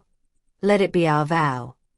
The storm slowly calmed down, as if the forests of Siberia and the skyscrapers of New York had breathed, for the first time, in the same rhythm. That night 2 worlds met without repelling each other, a wolf and a journalist, secret and a love, burnt oath and a new one, woven from trust. And somewhere far away in Siberia, the old wind whispered among the fir trees. The legacy continues. Chapter 20. Betrayal. New York seemed colder than ever the morning Elias Turner felt the world closing in on him. The once friendly buildings seemed like giant steel fangs, and the streets were hunting grounds where every glance was a danger, every shadow a threat. Although he had kept his promise to Alina and burned the file that proved the existence of the wolf woman, there was no turning back. The secret was no longer completely in their hands. The truth had slipped elsewhere. And someone somewhere knew. Elias entered Turner Industries, and people greeted him hurriedly, without looking up from their phones. In recent weeks, the company had become a minefield. Unexpected financial problems, restless investors, volatile markets.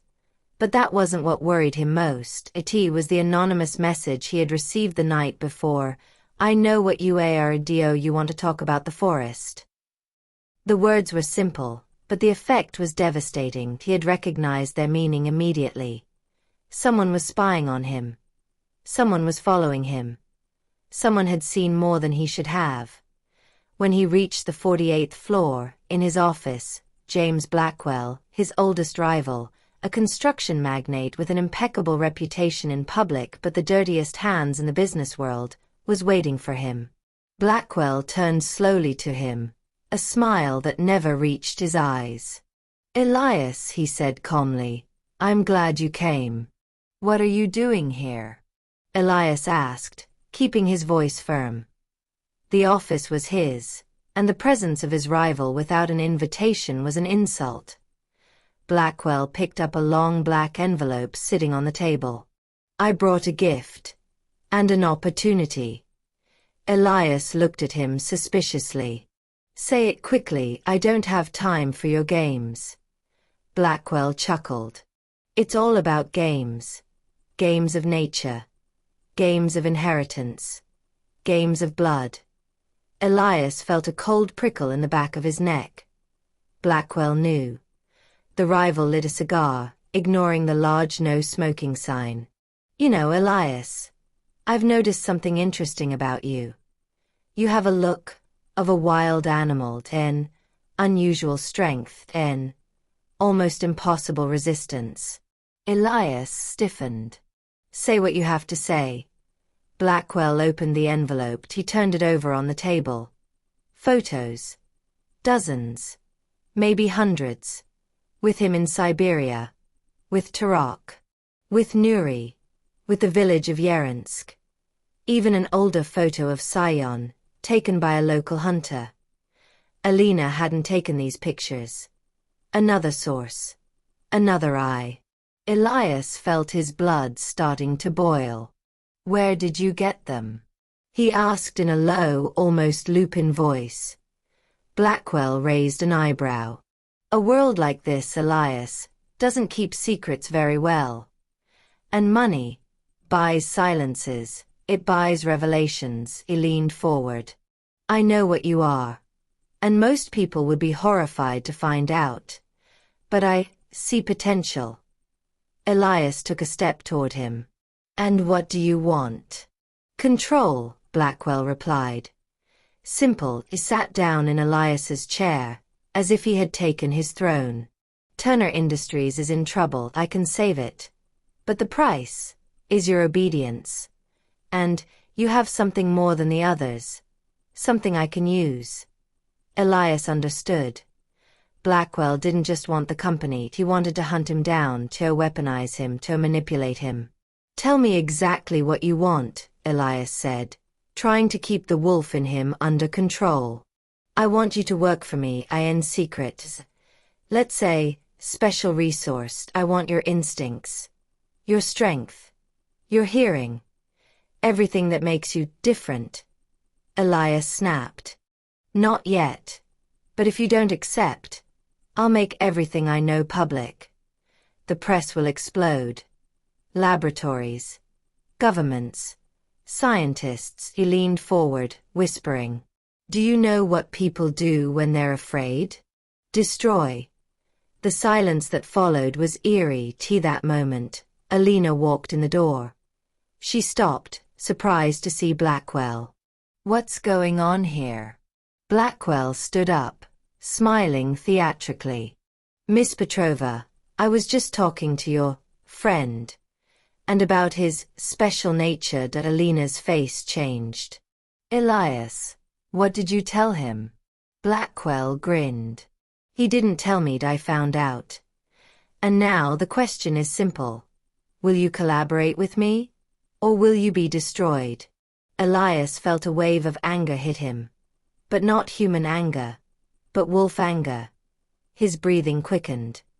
His pupils were changing. If he didn't control the transformation, he risked doing exactly what Blackwell wanted, to prove that he was dangerous.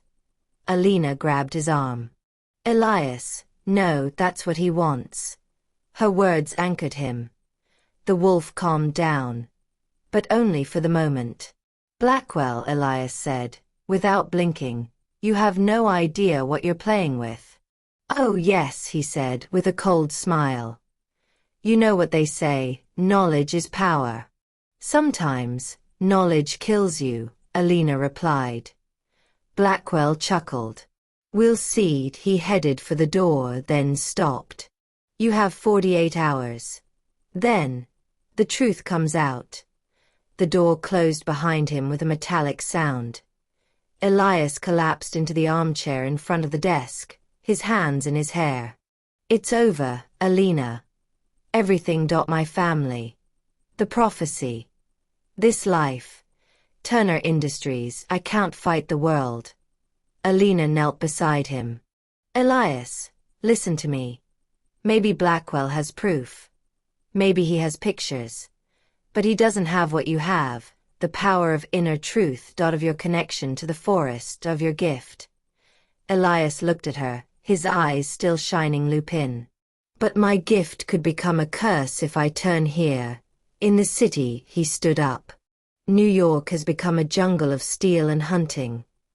Blackwell is the new hunter. Those like him never stop, never. Then we don't fight alone, Alina said. Tarak and Nuri are there.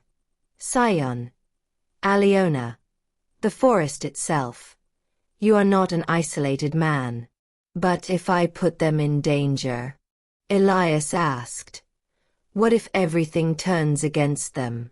Alina touched his cheek lightly. Elias, have you forgotten who you are? Not the victim. Not the fugitive. You are the heir of the wolves. You are the one who, according to the prophecy, can change the world. He took a deep breath. And maybe, this is the first challenge. The first battle. Elias felt the wolf's blood pulse again. This time, not with anger, but with awakening. Blackwell wants a monster, he said quietly. Then give him a leader, not a monster, Alina replied. He looked at her, surprised by the force in her voice. We will need a plan, Elias said. Alina smiled. Lucky I grew up in a newsroom. I know how people like him think. That night, New York seemed to breathe differently. The sirens, the noise of cars, the distant murmur resembled the rustle of the forest, only it was a forest of concrete and glass. Elias felt the hunt begin.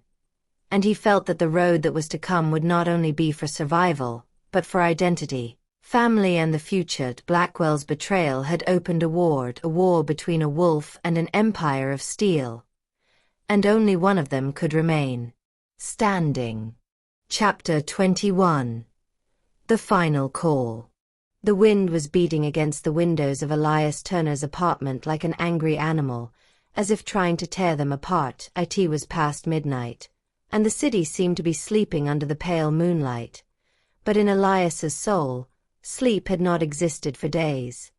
Since the confrontation with Blackwell, since the threats and the photographs that unearthed his legacy, peace had not visited him. He stood on the balcony, wrapped in a thick blanket, looking out over Central Park, that patch of nature that, stubbornly survived amidst the steel and glass. His breath came out in steam. He felt a tension in the air, a kind of invisible tremor, as only he could perceive it. Then suddenly, the sensation turned into something familiar. It howled long, clear, piercing the midnight like a blade. It wasn't real, and yet she could hear it louder than any siren. It wasn't coming from the city. It was coming from another world, from the forests of Siberia. Elias stood up suddenly. His heart was beating fast. "Tarak," he whispered. The howl was heard again. Deeper, more authoritative. It was the final call. In the morning, Alina found him in the living room, with a map spread out on the table, with notes, coordinates and plane tickets left in disarray. "Elias, were you awake all night?" she asked. He looked up at her, and there was a light in his eyes that she hadn't seen since he had been in Siberia. "He called me, Tarak. It was the last call. I feel it." Alina approached, trying to remain calm, although her breathing was also shaking. "Are you sure? Maybe you're just stressed. Maybe." He stopped her with a gentle gesture. "No, it was his voice. And it was clear. He told me what I knew was coming. You can't live between wolves and humans without choosing, son." Alina looked at him silently. She understood the weight of those words perfectly. Elias had always been caught between two worlds, that of humans and that of the forests. The legacy in him could not be ignored, no matter how hard he tried to be a CEO, a normal man, an heir to the Turner Empire. "And what are you going to do?" she asked. "I have to go back. I have to find out what Tarak wants. What everyone wants. The prophecy. It's not just about me, it's about our future." Alina bit her lip. "And me? What place do I have in this choice?" Elias looked at her as the only stable thing in his life. "You are all I have in the world. I want you with me. But I can't force you to go to the place where the curse, love, and death were born." She lifted her chin. "Elias, if you go, I will go too. This forest is not just your inheritance. I love you. I will not leave you alone." Elias hugged her tightly, feeling her flinch under his touch. "Then we must prepare." A few hours later, the Turner family's private plane was taking them across the Atlantic, over Europe, to that frozen Russia that seemed to be waiting for them. Irina was waiting for them in Chernihiv, on the outskirts of the village. The wind was harsh, and the snow was crunching under their feet. "Elias," she said in a low voice, "Tarak and Nuri are waiting for you. They have been screaming for you for 3 days. The forest is restless." Elias swallowed hard. "Does she know about Blackwell? Threats?" Irina shook her head. "Not in detail. But wolves sense the disturbance of the blood. They know when something is wrong. And now something in the world is unbalanced. But their call is not just for you. The forest itself is asking for you." Alina shuddered. "Why do I feel like everything sounds like a prophecy that is just beginning?" Irina looked at her with serious eyes. "Because that is exactly what it is." When they entered the forest, silence enveloped them like a cold embrace. The snow was thick, and the trees seemed to lean towards them, like guards of a secret civilization. "Elias," Alina whispered, "I feel like someone is watching us." He closed his eyes. He listened to his blood. The breath of the forest. The murmur of the wind. "It's not someone. It's them. Honor guard. The old wolves. They accompany me." The howls were heard before he saw the silhouettes point. 2 large, silver shadows were slipping through the trees. A moment later, Tarak and Nuri had emerged into the clearing, more massive, older, but just as imposing. Their golden eyes fixed him. Elias approached slowly. I turned. Tarak lowered his head, in a royal salute. And in Elias's mind, The wolf's voice echoed clearly. Son of the forest, you have come. But you have come late. Elias took a deep breath. I was caught. Between worlds. Between debts. Between people. 𝖭𝖔𝖊 shook his fur, and his voice spoke in the young man's mind. That's your problem. You try to belong to the world of people, but your blood, 𝖂𝖗na's blood, carries you to us. The call cannot be ignored. Elias looked at 𝖭𝖗, who stood behind him, trembling, but unwavering. I can't give up what I loved.My family.𝖭𝖗 life in New York. But I can't abandon the forest either. I'm part of it. 𝕭𝖃 approached, his warm breath mixing with the frozen air. That's why you were called. Because you have to choose. Elias felt everything inside him tear in two. His heart beat to the rhythm of the city, but his blood vibrated to the rhythm of the forest. What does choice mean? He asked. 𝕭𝖃 looked up at the sky. The world is changing. People are starting to feel things that don't belong to them. Technology is unearthing old secrets. Governments are looking for creatures that should not be found. And you are the bridge between the worlds. If you do not choose, you will tear both worlds apart. 𝖭𝖃 approached and said in a human voice. The truth is simple, Elias. Your legacy cannot remain hidden for long. Blackwell was not the first to discover you. And he will not be the last. Elias felt a lump form in his throat. And if they choose humans? If they choose New York? 𝖭𝖃 raised his muzzle, and his mental voice resounded like thunder. Then the forest will free you from our blood. But you will lose your gifts. You will become only human. 𝖭𝖃 flinched. And if he chooses the forest? She asked in a low voice. 𝕭𝖃 answered. Then you will become one of us. Forever. Neither love, nor the city, nor steel will be able to hold you anymore. You will belong to the wind, snow, and howl. Elias felt his knees soften. I can't choose like this. 𝕭𝖃 looked at him sadly. But you must. The final call doesn't come twice. 𝖭𝖃 took his hand. Elias, whatever you choose, I am here. But you must be honest with yourself. Who are you really? Elias closed his eyes. Behind him was love. In front of him destiny. In the blood prophecy. In the soul fear. And in the air. The echo of the call still sounded. Elias looked up at 𝕭𝖃 and said with a trembling voice, I want the complete truth. Everything. What is happening to the world? Why now? What makes the forest move? 𝕭𝖃 answered. Come to the heart of the forest, where the elders gather. There you will hear the truth. But when you hear it, the choice will have to be made immediately. Elias took a deep breath, and in the depths of the forest, destiny awaited him. And at the end of destiny, the choice that could tear him apart forever. Chapter 22. Return to the forest. Towards evening they arrived at the hut of old 𝖭𝖗, hidden among trees as tall as the towers of Manhattan.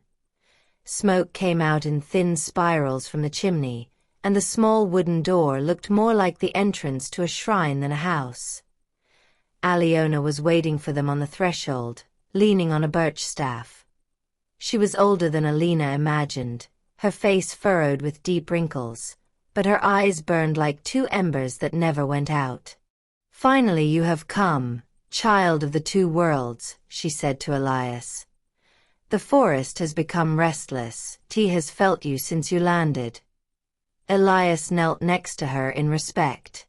Grandma 𝖭𝖗, I am here to listen. The old woman's eyes moved to 𝖭𝖗. She looked long, deep, so penetrating that the young woman felt like she was running out of air. "You are here too, but not for him," 𝖂𝖗𝖗 whispered. "You are here for yourself.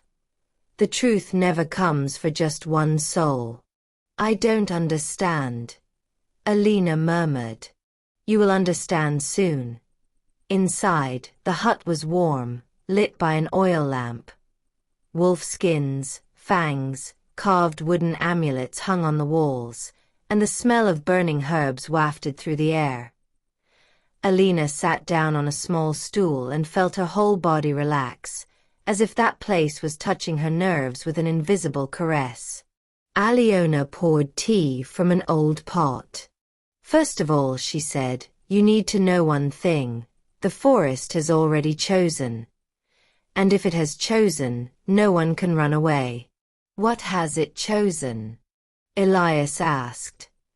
The old woman looked at him for a long time. "Your destiny. And her destiny."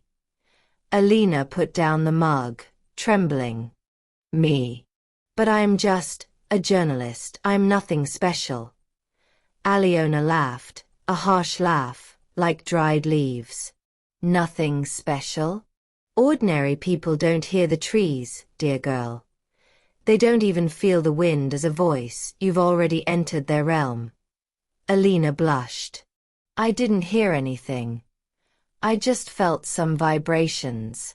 For the forest, that's enough. It doesn't speak to people's ears, but to the root of the heart." Elias took her hand. "Don't be afraid. The forest doesn't hurt without a reason." 𝖭𝖗𝖗 felt his warmth, but also another energy, one that pulsed through his skin like an old, primitive rhythm. He was the first time she had clearly perceived the difference between him and an ordinary person. "Elias, you're different," she said. "But not in a bad way, in a way. Intense." He laughed briefly, bitterly. "Maybe too intense."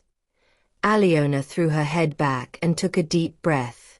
"You must go into the forest, both of you. The spirit awaits you. Not one by one, together." Elias frowned. "Why together?" "Because your destiny is tied to now," the old woman replied. "And because a wolf's truth can only be seen through the eyes of the one he loves."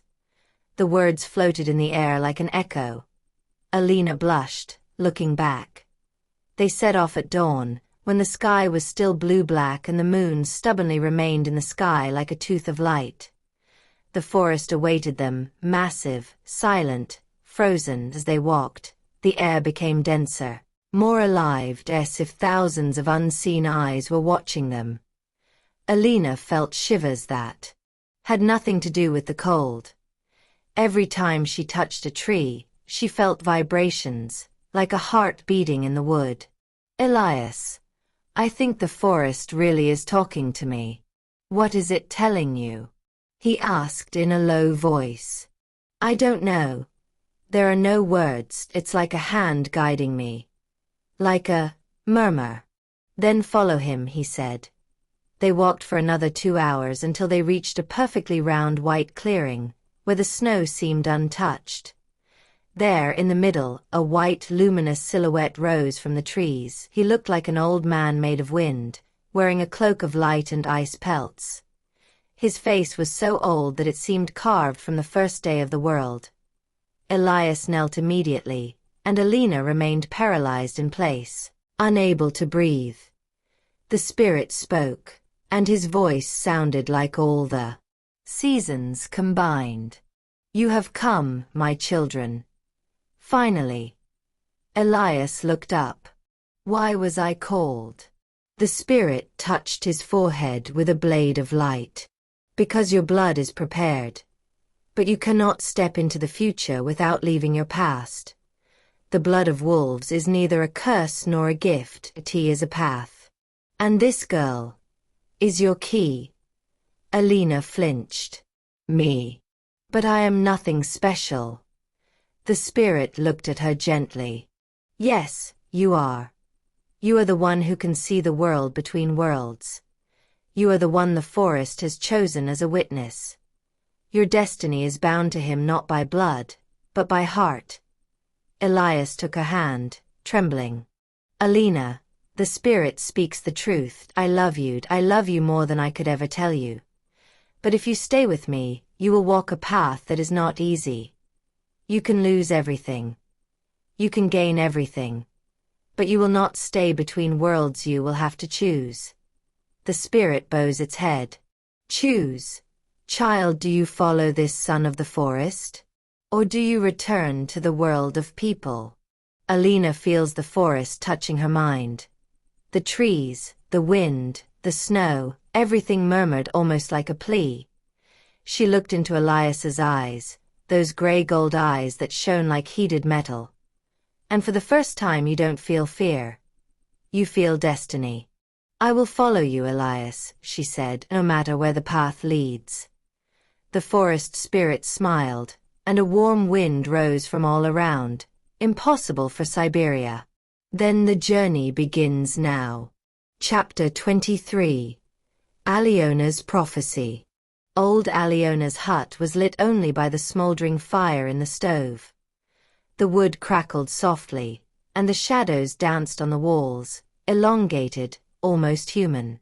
Outside, the blizzard raged over 𝖂𝖂𝖋, but inside time seemed to lengthen, to thicken, as if the room had become a sanctuary isolated from the rest of the world. Elias and Alina stood in front of the old woman, but they both felt that it was not they who were looking at Aliona, but Aliona who was looking at them, as if through two windows open to the future. Her face, marked by decades of struggle and wisdom, was calm, but her eyes, those almost supernatural eyes, shone intensely. You have met the spirit, she said softly. You have been welcomed. Now you must know the rest. Her words floated in the air like ancient incantations. Elias felt a shiver run down his spine. Grandma, why me? He asked, in a low voice. I'm only a human. Maybe a little different, but still human. Mother, she carried the curse. Tarak and Nuri are bound to the wolf. But Aliona looked at him for a long time, a time that seemed eternal. Precisely for that reason, child of the forest. Precisely because you are human, and more than that. Alina leaned forward slightly, fascinated. What does this mean? The old woman raised her staff and touched it lightly on the floor. A deep, hollow sound spread through the room, like a call. The world is changing, Aliona said. Cities are growing, forests are dying.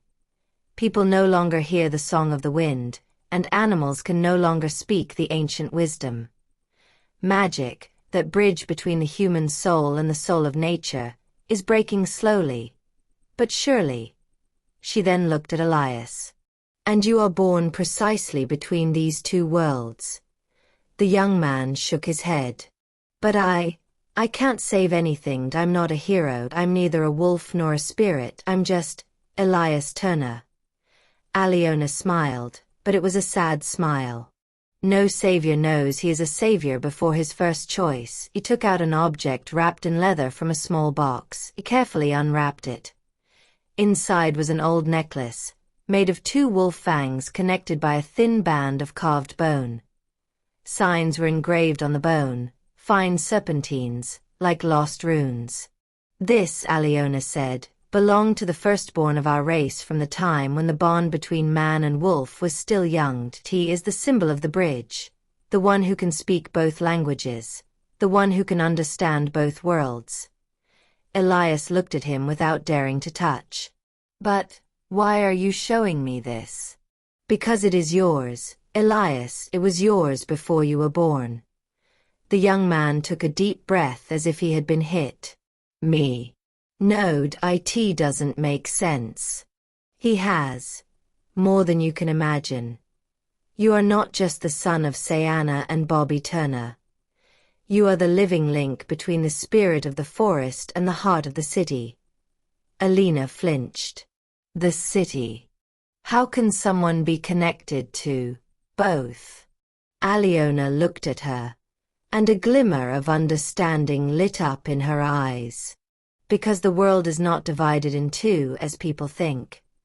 Everything is connected. even the concrete, even the metal, even the skyscrapers. Underneath all the modern world, the earth breathes the same air as the forests, it's just that people have forgotten to listen. Elias. He can learn to hear both heartbeats of the world. Elias stood up, tense. And what can I do with this?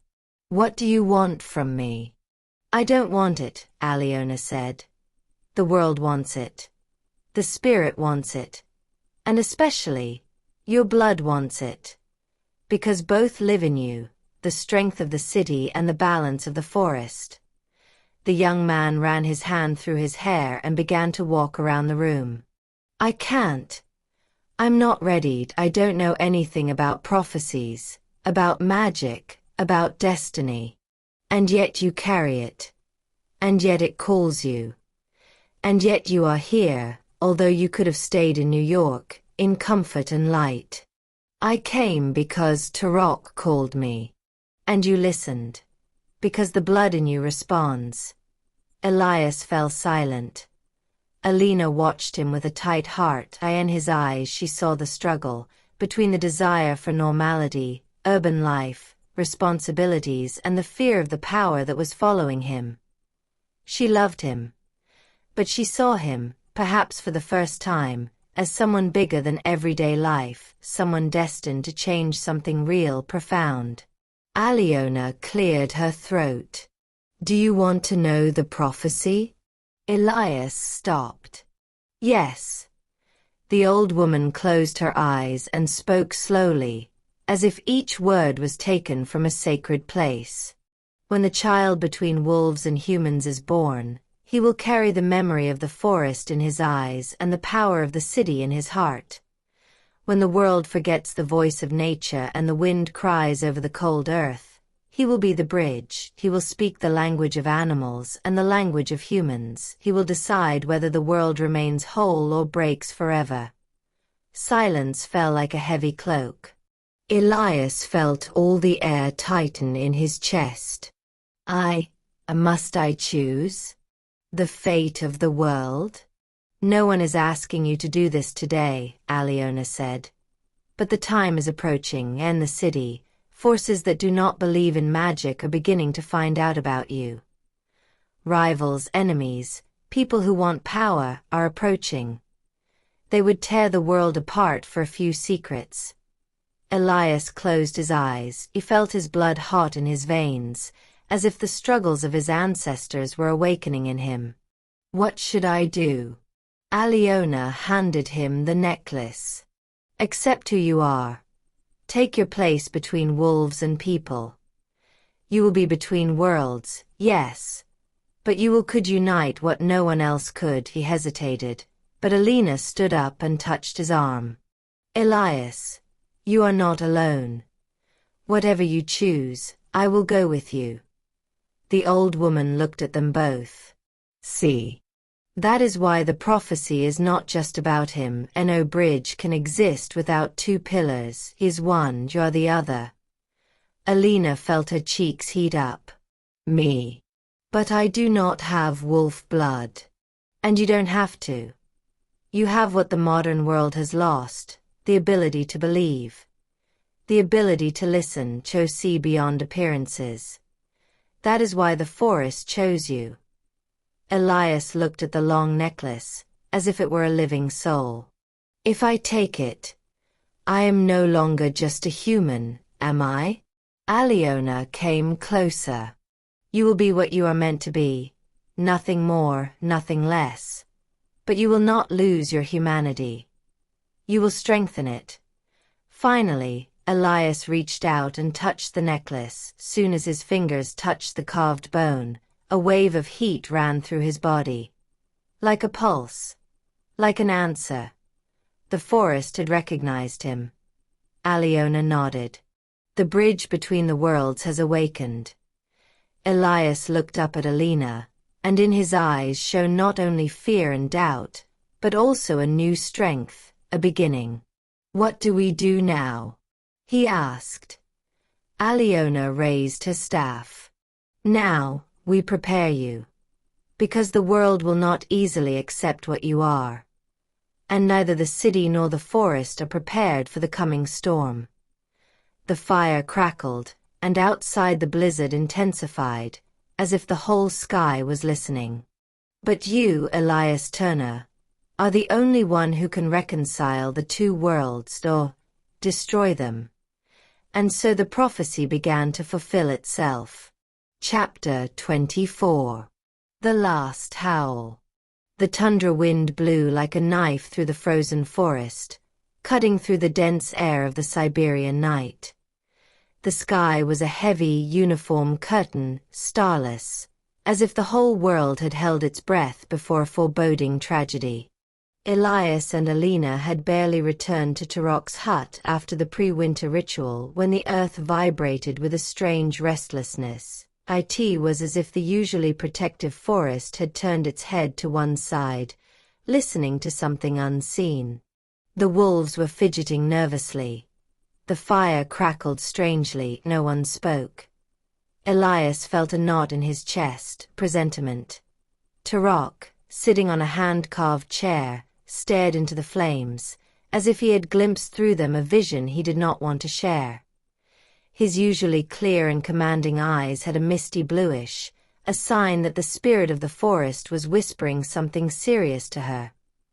𝖭𝖏 sensed his unease, and although she didn't understand the wolves' words, she felt the weight of a decision hanging in the air. Then, from somewhere to the north, a sound was heard. But it wasn't a wolf's howl, no wind, no forest animal. It was a dry, mechanical thud. One metallic strike, followed by another. 𝖭𝖏 flinched. Elias clenched his jaw. 𝕭𝖃 raised his head, and an old flame lit up in his gaze, that of warriors who know what's coming without being told. "Hunters," he whispered almost imperceptibly. The wolves nearby began to growl. The older ones looked up at the horizon, and the younger ones pressed their bodies to the ground, feeling the metallic trepidation under the layer of snow.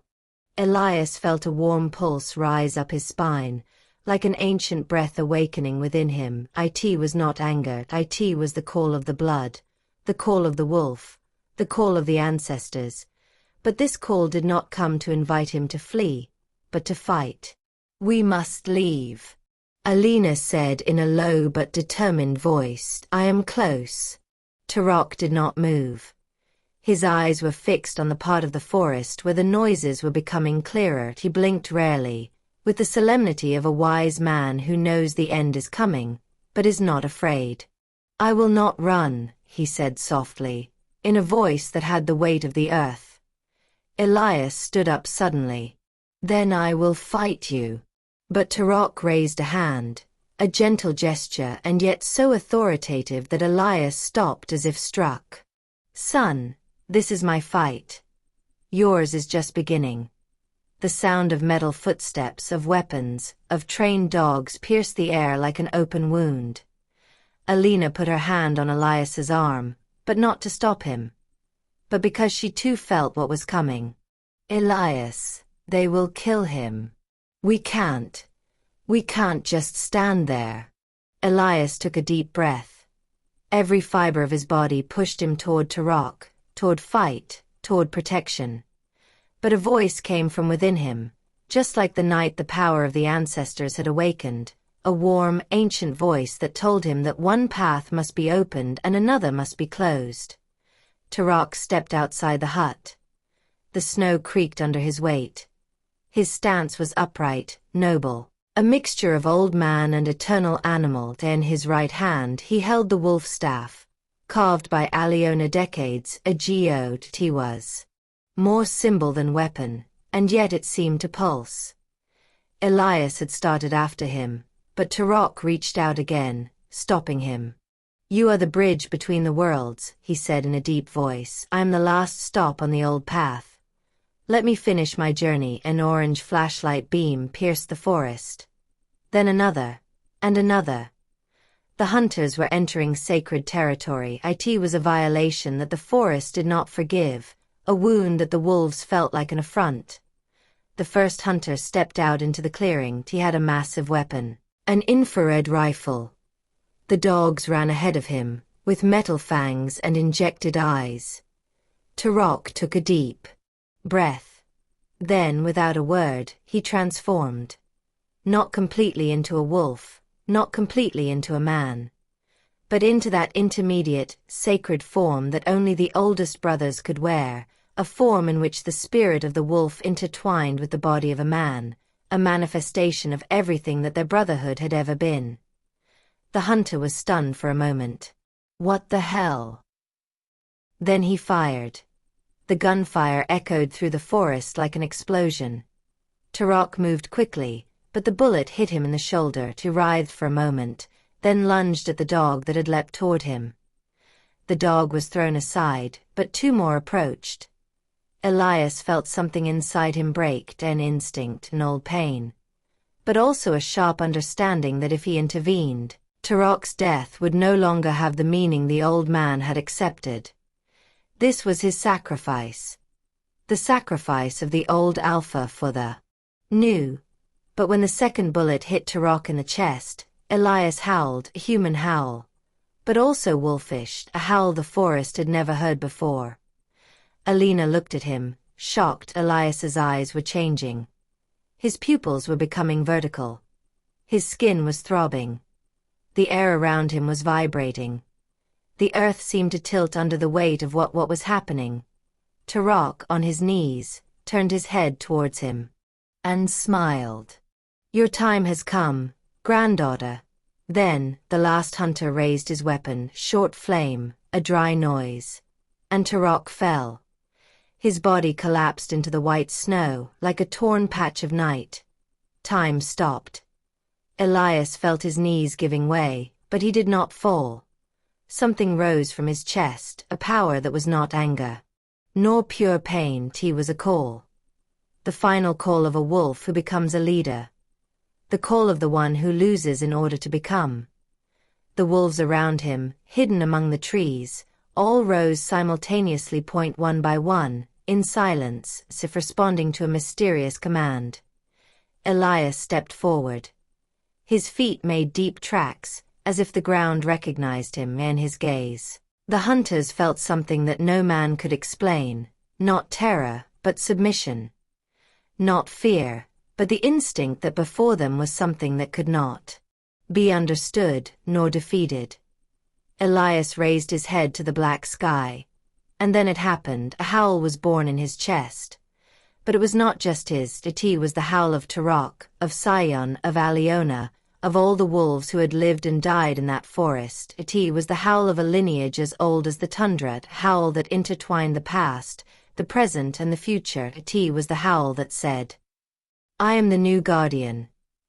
Alina, her hands clasped over her mouth, felt tears freeze on her cheeks, and in that moment, she fully understood Elias' role. He was the bridge, the prophecy, the cold one, and now he had finally become the leader of the wolves. The hunters, overwhelmed by that sound, took to flight, leaving weapons, dogs and equipment behind. The forest let them go. For now, Elias' howl continued, rising to the sky. Siberia like a pillar of invisible light. And when he stopped, he was already a different man. 𝕭𝖃 lay in the snow, but his face was calm, peaceful. Elias sat down next to him, placing his palm on the old man's forehead. He wasn't crying. Not yet. But a father-shaped emptiness pulsed in his chest. Alina came to him and placed her hand over his. This is not the end, Elias, she said softly. This is the beginning. Elias closed his eyes and inhaled the cold night air. Yes. He felt it was not the 𝕭𝖃, it was the passing. 𝕭𝖃's death had not just been a loss, it had been a legacy. When he opened his eyes, the entire forest was watching him. And for the first time, he wasn't afraid of her voice. For the first time, he was ready to answer. And so began the era of the new leader of the Wolf Brothers. Chapter 25. The Eternal Legacy. New York had changed. Not much, not suddenly, not visible to the untrained eye. But those who had lived there for years felt a new vibration in the air, like an electric tension floating through the glass and steel buildings. The city had a rhythm of its own again, a pulse that could be heard at night, especially in the cold seasons, when the sharp wind descended among the skyscrapers like an echo of the north on such nights. Those who worked late shifts on the roofs of buildings, antenna technicians, security guards, night couriers, swore that they could hear a strange sound, a kind of long, guttural call, that crossed Manhattan and died out over the East River. Others laughed and blamed it on the smoke from the nearby bars. But those who knew the truth were silent, because the truth was stronger than any urban legend. The legend of the Wolf brothers had returned to New York. Almost 10 months had passed since Tarak's death. 10 months in which Elias Turner had been forced to carry 2 worlds in the same chest. The world of the sacred forests of Siberia and the world of the city where he was born, full of metal, light, and unrest. After the rite of passage and after leading Tarak to the rest of the forest, Elias had spent entire months in Russia, rebuilding the balance destroyed by the hunters, renewing old covenants, learning to listen to the voice of the trees and wolves not just as an instinct, but as an ancestral language. Alina had been by his side all these months, a woman born for stories, but who had come to live one from within. In her diary, written in Russian and English, she had noted a simple but crucial truth. Elias did not become a wolf, Elias became the bridge. This bridge was to be. He had once returned to New York. The return had not been a triumphant moment. Elias had not entered the city as a hero, nor had it caused any visible change. He had returned on a rainy night, with a simple backpack and that calm, deep gaze that made him look like a man from another time. His father's company, taken over years ago, had grown in his absence. A board now managed his affairs. And although they always pressured him to return to civilization, Elias had never been completely theirs. In New York, he lived on the edge between 2 worlds. By day, he wore suits, negotiated contracts, went to events. Night, he disappeared. No one knew where. Not even Alina, although she had begun to suspect. The city called to him in a different way than the forest. The forest spoke to him with whispers, with footsteps, with slow rhythms. Manhattan spoke to him with lights, with vibrations, with noise. Continuously. And yet, in its strange way, New York was a suitable habitat for a wolf, a labyrinth of smells, shadows, territories, and instincts. And Elias had learned to conquer it. One November evening, 9 years after Tarak's death, Alina climbed the metal steps on the edge of the Turner Industries building. The wind whipped her hair in her face, and her scarf rose behind her like a wing. She knew she would find him there. Elias spent his evenings on the rooftops, as if patrolling old territory. The building was tall, high enough to see over other skyscrapers. The city lights twinkled like fallen stars upon the edge of the roof. She saw him, tall, still, his hands in his pockets, looking out at the city's future. "I was looking for you," she told him softly. Elias smiled. He had that small smile, hard to notice, but loaded with more tenderness than words. "Did you hear?" he murmured, without turning around. Alina approached. "The wind?" "No. The city." She took a deep breath.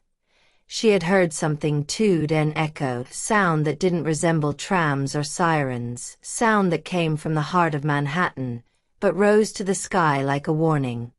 "Elias, people are talking.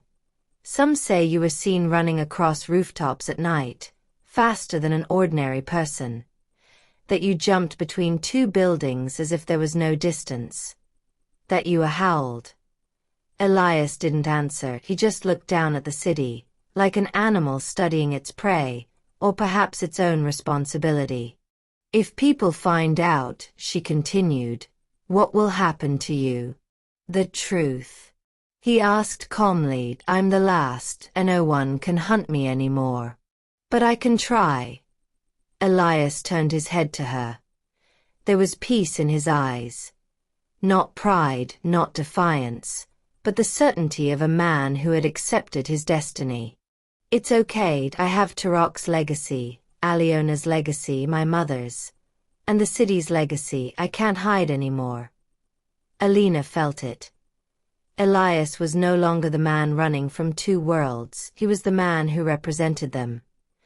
The legend of the Wolf brothers had been forgotten by almost everyone, and in the 90s it had been just a strange news story, a tabloid scandal about a wolf woman, photographed in Central Park. People didn't believe anything, they quickly forgot. But stories have their memory, and some come back when people forget how old they really are. In recent months, anonymous posts had appeared on the forums. I heard a scream on 5th Avenue at 3 a.m. Someone was running on the roof of the Empire State Building, but it wasn't human. The Manhattan wolf exists. The police department had ignored it all. The reporters had laughed. But Alina knew better. She was, after all, a journalist. She was the one who had discovered the legend of the Wolf brothers years ago and who had fallen in love with one of their last descendants. People believe in you, Elias, she said softly, or in something that represents you, a legend, protector. Elias closed his eyes. For a moment, he seemed to be listening with an invisible ear to the sounds of the city, as if he was differentiating the noises one by one. Cars, sirens, engines, wind, footsteps, breathing. New York has many gods, he said finally. Metal, money, ambition, dreams. But it was missing one, a guardian. One who sees everything, but asks for nothing. And you want to be that guardian? Elias smiled.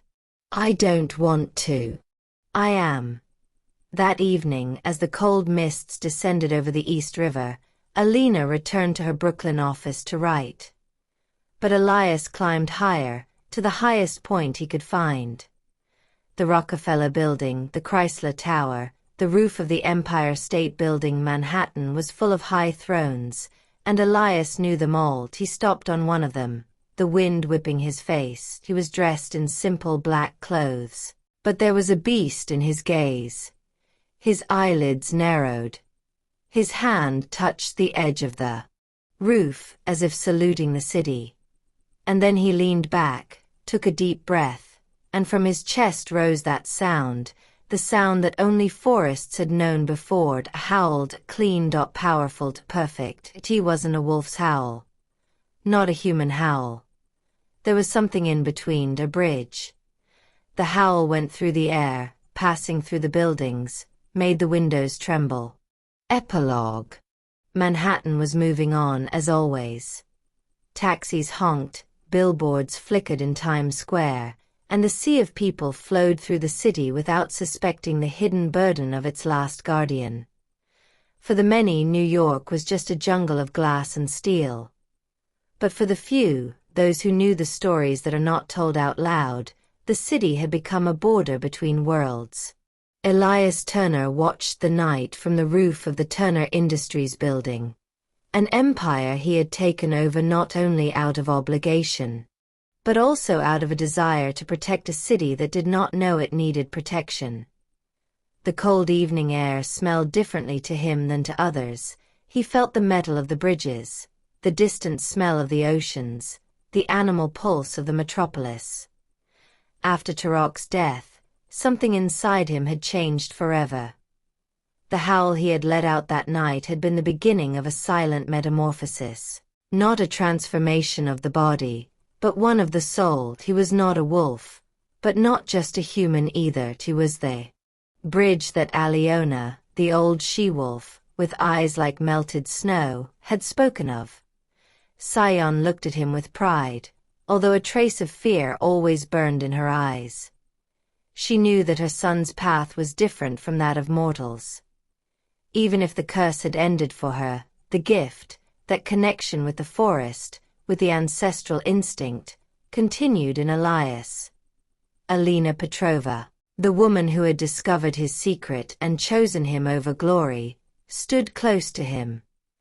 She had learned to understand his silences, the tremor in his voice when he spoke of Siberia, the extinguished pain when he remembered Tarak. She loved him, and her love was his anchor in the world of people. And yet, on a moonlit night, when a strange silence had settled over the city, Elias felt the call again. Not from the forest, but from city, an old instinct, a faded echo, a warning of the broken balance. He stood on the edge of the roof. The wind passed through his fingers like an old friend. He closed his eyes. And he howled. Not like an animal. Not like a man. But like the heir to a world that only he could protect. Thursday night, several newspapers wrote about the strange sounds on Fifth Avenue. The police blamed the wind. But those who knew the legends smiled in silence. Because that howl was not a warning, it was a promise.